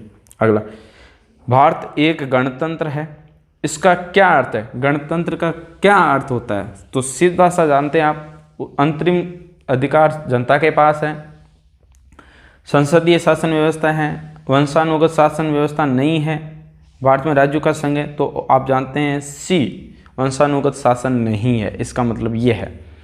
भारत में राष्ट्रपति चुना जाता है, भारत में राष्ट्रपति निर्वाचित सांसदों और विधानसभा सदस्यों द्वारा चुना जाता है, आप जानते हैं। अगला क्वेश्चन, भारत के राष्ट्रपति के चुनाव के लिए चुनाव मंडल के सदस्य होते हैं। भारत के राष्ट्रपति हैं, उनके जो चुनाव है, उनके मंडल के जो सदस्य होते हैं वो कौन होते हैं?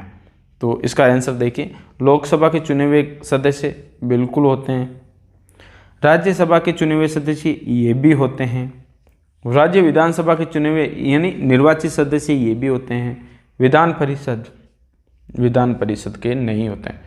विधान परिषद का मुख्यमंत्री भी भाग नहीं ले सकता, ये भी ध्यान रखना आप। तो लोकसभा, राज्यसभा और राज्य विधानसभा के निर्वाचित सदस्य 1 2 3 1 2 3 1 2 3, ये रहा आंसर आपका, ठीक है। अगला, राष्ट्रपति के चुनाव में विवाद होने पर किसकी सलाह ली जाती है? तो राष्ट्रपति के चुनाव में विवाद होता है तो आप जानते हैं सर्वोच्च न्यायालय। अगला, राष्ट्रपति को भत्ते के अलावा प्रति माह कितना वेतन मिलता है?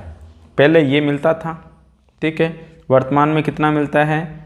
5 लाख मिलता है। कितना मिलता है? वर्तमान में 5 लाख है वो मिलता है। और पेंशन जो है इसकी आधी मिलती है। तो अगर आप आंकड़ा देखेंगे तो ये 12 महीने में जो पेंशन होगी तो 12 इंटू 2.5 लाख कर दो आप, 2.50 लाख कर दो, तो करीबन 30 लाख रुपए है वो सालाना इनकी पेंशन होती है। ये वर्तमान जो आंकड़ा है, ये इस वर्तमान आंकड़े में 5 लाख है, तो पेंशन आधी, तो 12 माह में कितनी होगी? लगभग 30 लाख। ऐसा क्वेश्चन बन सकता है। देखिए क्या पूछा था कि भत्ते के अलावा प्रति माह कितना वेतन मिलता है। भत्ते के अलावा ये जो पेमेंट था उस समकालीन परिस्थिति में अभी नहीं है, ये ध्यान रखना। नामांकन के समय राष्ट्रपति की जमानत राशि मैंने बताया 15, ये रहा 15,000। राष्ट्रपति को पेंशन के रूप में आजीवन कितना रुपए प्रति वर्ष मिलता है? पहले कितना मिलता था? पहले ये मिलता था, ठीक है, 9 लाख हो, लेकिन वर्तमान में कितना मिलता है? जैसे 5 लाख उनकी क्या है? प्रति माह वेतन है उनका। इनकम टैक्स वगैरह नहीं लगता है इनका, ध्यान रखना, किसी भी प्रकार का टैक्स वगैरह नहीं होता है, आयकर मुक्त होता है, ये ध्यान रखना। उनका आवास है ना, रहना करना, खाना पीना, यात्राएं, भत्ते सब ये निःशुल्क होते हुए बिना टैक्स कोई कर नहीं लगता, 5 लाख सीधे। और कभी भी किसी भी कंडीशन में इनके वेतन की कटौती नहीं की जा सकती, कोई चाहे कैसी भी स्थिति आए वेतन की कटौती इनकी नहीं की जा सकती। तो वर्तमान में जैसे इनका वेतन 5 लाख है, अगर ये उनका कार्यकाल पूरा हो जाए और फिर इनको जो पेंशन मिलती है वो 2.5 लाख मिलेगी, तो 12 महीने में कितनी हो जाती है? 30 लाख मिल जाती है, ठीक है। अगला, प्रतिभा पाटिल भारतीय गणतंत्र के राष्ट्रपति के रूप में हैं 12वें, ठीक है, 12वें, और प्रथम महिला राष्ट्रपति, ये भी ध्यान रखें। 124वां क्वेश्चन, एक विधेयक जो संसद में प्रस्तुत किया जाना है, कौन सी क्रिया के बाद वो अधिनियम बन जाता है? कौन सी कंडीशन है जिसके बाद में वो अधिनियम है वो बन जाता है? तो आप ध्यान रखना कि जब राष्ट्रपति अपनी सहमति दे देता है तब बन जाता है वो, ठीक है। अगला, जिसको जीवन में कुछ बनना है वही कक्षा देख रहे हैं। जब राष्ट्रपति एवं उपराष्ट्रपति का पद खाली हो तो उसके सामने राष्ट्रपति के पद के लिए कौन होता है? जब जब राष्ट्रपति और उपराष्ट्रपति नहीं है तो आप जानते हैं मुख्य न्यायाधीश होते हैं। ये क्वेश्चन बीपीएससी में पूछा गया क्वेश्चन है, ध्यान रखना। अगला, भारत के निम्नलिखित राष्ट्रपतियों में से कौन कुछ मामलों में के लिए गुट निरपेक्ष आंदोलन में महासचिव थे? तो महासचिव उस समय कौन थे? महासचिव डॉक्टर सर्वपल्ली राधाकृष्णन। कौन थे? डॉक्टर सर्वपल्ली राधाकृष्णन थे या ज्ञानी जैल सिंह थे, वाराहगिरी डॉक्टर शंकर दयाल। इसका राइट आंसर होगा ज्ञानी जैल सिंह। कौन थे? ज्ञानी जैल सिंह थे। 2 अवधि के लिए भारत के राष्ट्रपति कौन थे? 2 बार बनने वाले, 2 अवधि का मतलब 2 बार, तो आप जानते हैं कौन थे? डॉक्टर राजेंद्र प्रसाद ही थे। कथन का क्वेश्चन बहुत अच्छा लगता है, देखिए कथन का। अपने कार्यकाल के दौरान भारत के राष्ट्रपति के विरुद्ध किसी भी न्यायालय में मुकदमा नहीं चलाया जा सकता है। कार्यकाल के दौरान है ना, वो किसी भी मुकदमा नहीं चलाया जा सकता है। बात तो ये सही है। राष्ट्रपति का पद संविधान के ऊपर होता है। राष्ट्रपति का पद संविधान के ऊपर नहीं होता है। तो ए सही, आर गलत। देखिए कथन सही, कारण गलत। कहाँ है? दोनों स्पष्ट नहीं, स्पष्ट नहीं है। कारण और कोनो दोनों सही है, दोनों नहीं, कारण गलत है। कथन सही परंतु कारण गलत। सी इज करेक्ट। राष्ट्रपति के संदर्भ में ऐसे क्वेश्चन बहुत अच्छे स्टैंडर्ड के बनते हैं कथन कारण में। अगला, लाभ के पद का निर्णय कौन करेगा? लाभ के पद का निर्णय कौन करता है? तो संघीय जो संसद होती है, संसद ही लाभ के पद का निर्णय करते हैं। अगला, निम्नलिखित में से किसी भौगोलिक क्षेत्र को अनुसूचित क्षेत्र घोषित करने का अधिकार तो राष्ट्रपति ही करते हैं। ध्यान रखना, राष्ट्रपति के द्वारा किया जाता है। अगला, भारत का राष्ट्रपति चुना जाता है। भारत का राष्ट्रपति कैसे चुना जाता है? कई बार पूछा, एसएससी में पूछ लिया। देखो, तो संसद के दोनों सदनों के निर्वाचित सदस्यों, राज्य विधानसभाओं के निर्वाचित सदस्यों के द्वारा। ठीक है। अगला क्वेश्चन, इसमें देखिए, भारतीय गणतंत्र का वह कौन सा राष्ट्रपति जो भारतीय धर्म निरपेक्षता को सर्वधर्म समभाव के कहता था, वो कौन है? डॉक्टर राधाकृष्णन। ठीक है। एक ज्ञानी जैल सिंह के संदर्भ में भी आप ध्यान रखेंगे और इनका भी आप जरूर ध्यान रखेंगे। इनका भी क्वेश्चन भी आया था, देखिए ये रहा। गुट निरपेक्षता आंदोलन के महासचिव भी थे। तो गुट निरपेक्षता के कौन थे? तो आपने देखा था कि गुट निरपेक्षता आंदोलन के जो थे वो ज्ञानी जैल सिंह थे, जबकि ये क्वेश्चन यहाँ पे पूछा है, देखो, कि भारतीय धर्म निरपेक्षता के सर्व संभाव कहते रहे, तो वो कौन थे? राधाकृष्ण थे। भारत सरकार का संवैधानिक अध्यक्ष कौन है? यानी संविधान के रक्षक के रूप में आप ये कह सकते हैं प्रमुख कौन होते हैं? तो वो आप जानते हैं कौन है? राष्ट्रपति है। ठीक है। अगले क्वेश्चन की ओर चलते हैं। भारत के पहले राष्ट्रपति के रूप में डॉक्टर राजेंद्र प्रसाद हैं, उनका चुनाव हुआ था। तो मैंने आपको पहले ही बता दिया, संविधान सभा के द्वारा उनका चुनाव हुआ था। यदि भारतीय उपराष्ट्रपति अपना त्यागपत्र करने का निर्णय लेते हैं तो वो अपना त्यागपत्र किसे संबोधित करके देंगे? यानी अगर वो देना चाहें तो आप जानते हैं राष्ट्रपति को वो देंगे। अगला, भारत के प्रथम राष्ट्रपति कौन थे? तो आप जानते हैं डॉक्टर राजेंद्र प्रसाद है, वो प्रथम राष्ट्रपति थे। भारत के राष्ट्रपति निर्वाचित होने की आयु 35 वर्ष। अगला, भारत का राष्ट्रपति आनुपातिक प्रतिनिधित्व के अनुसार एकल संक्रमणीय मत द्वारा निर्वाचित होता है। इसका क्या मतलब है? इसका मतलब क्या है ये देखिए, निर्वाचित संसद सदस्यों और राज्य विधानसभा के सदस्यों के मतों की संख्या भिन्न भिन्न होती है? नहीं होती। संसद सदस्यों, राज्य विधानसभा के सदस्यों में से प्रत्येक का मत एक, बिल्कुल 100% ये बात सही है। सभी संसद सदस्यों, राज्य विधानसभा सदस्यों के मतों की संख्या बराबर नहीं होती, अलग अलग विधानसभाओं में अलग अलग होती है, मत एक हो जाता है सबका। लोकसभा में संसद सदस्यों के मतों की संख्या बराबर लोकसभा में नहीं, है ना, अलग अलग स्वरूप से हैं। तो इसका मतलब क्या होता है, मत एक। इसका मतलब क्या होता है, समान अनुपाति का मतलब होता है संसद सदस्यों और राज्य के विधानसभा सदस्यों का प्रत्येक का मत क्या है, एक है।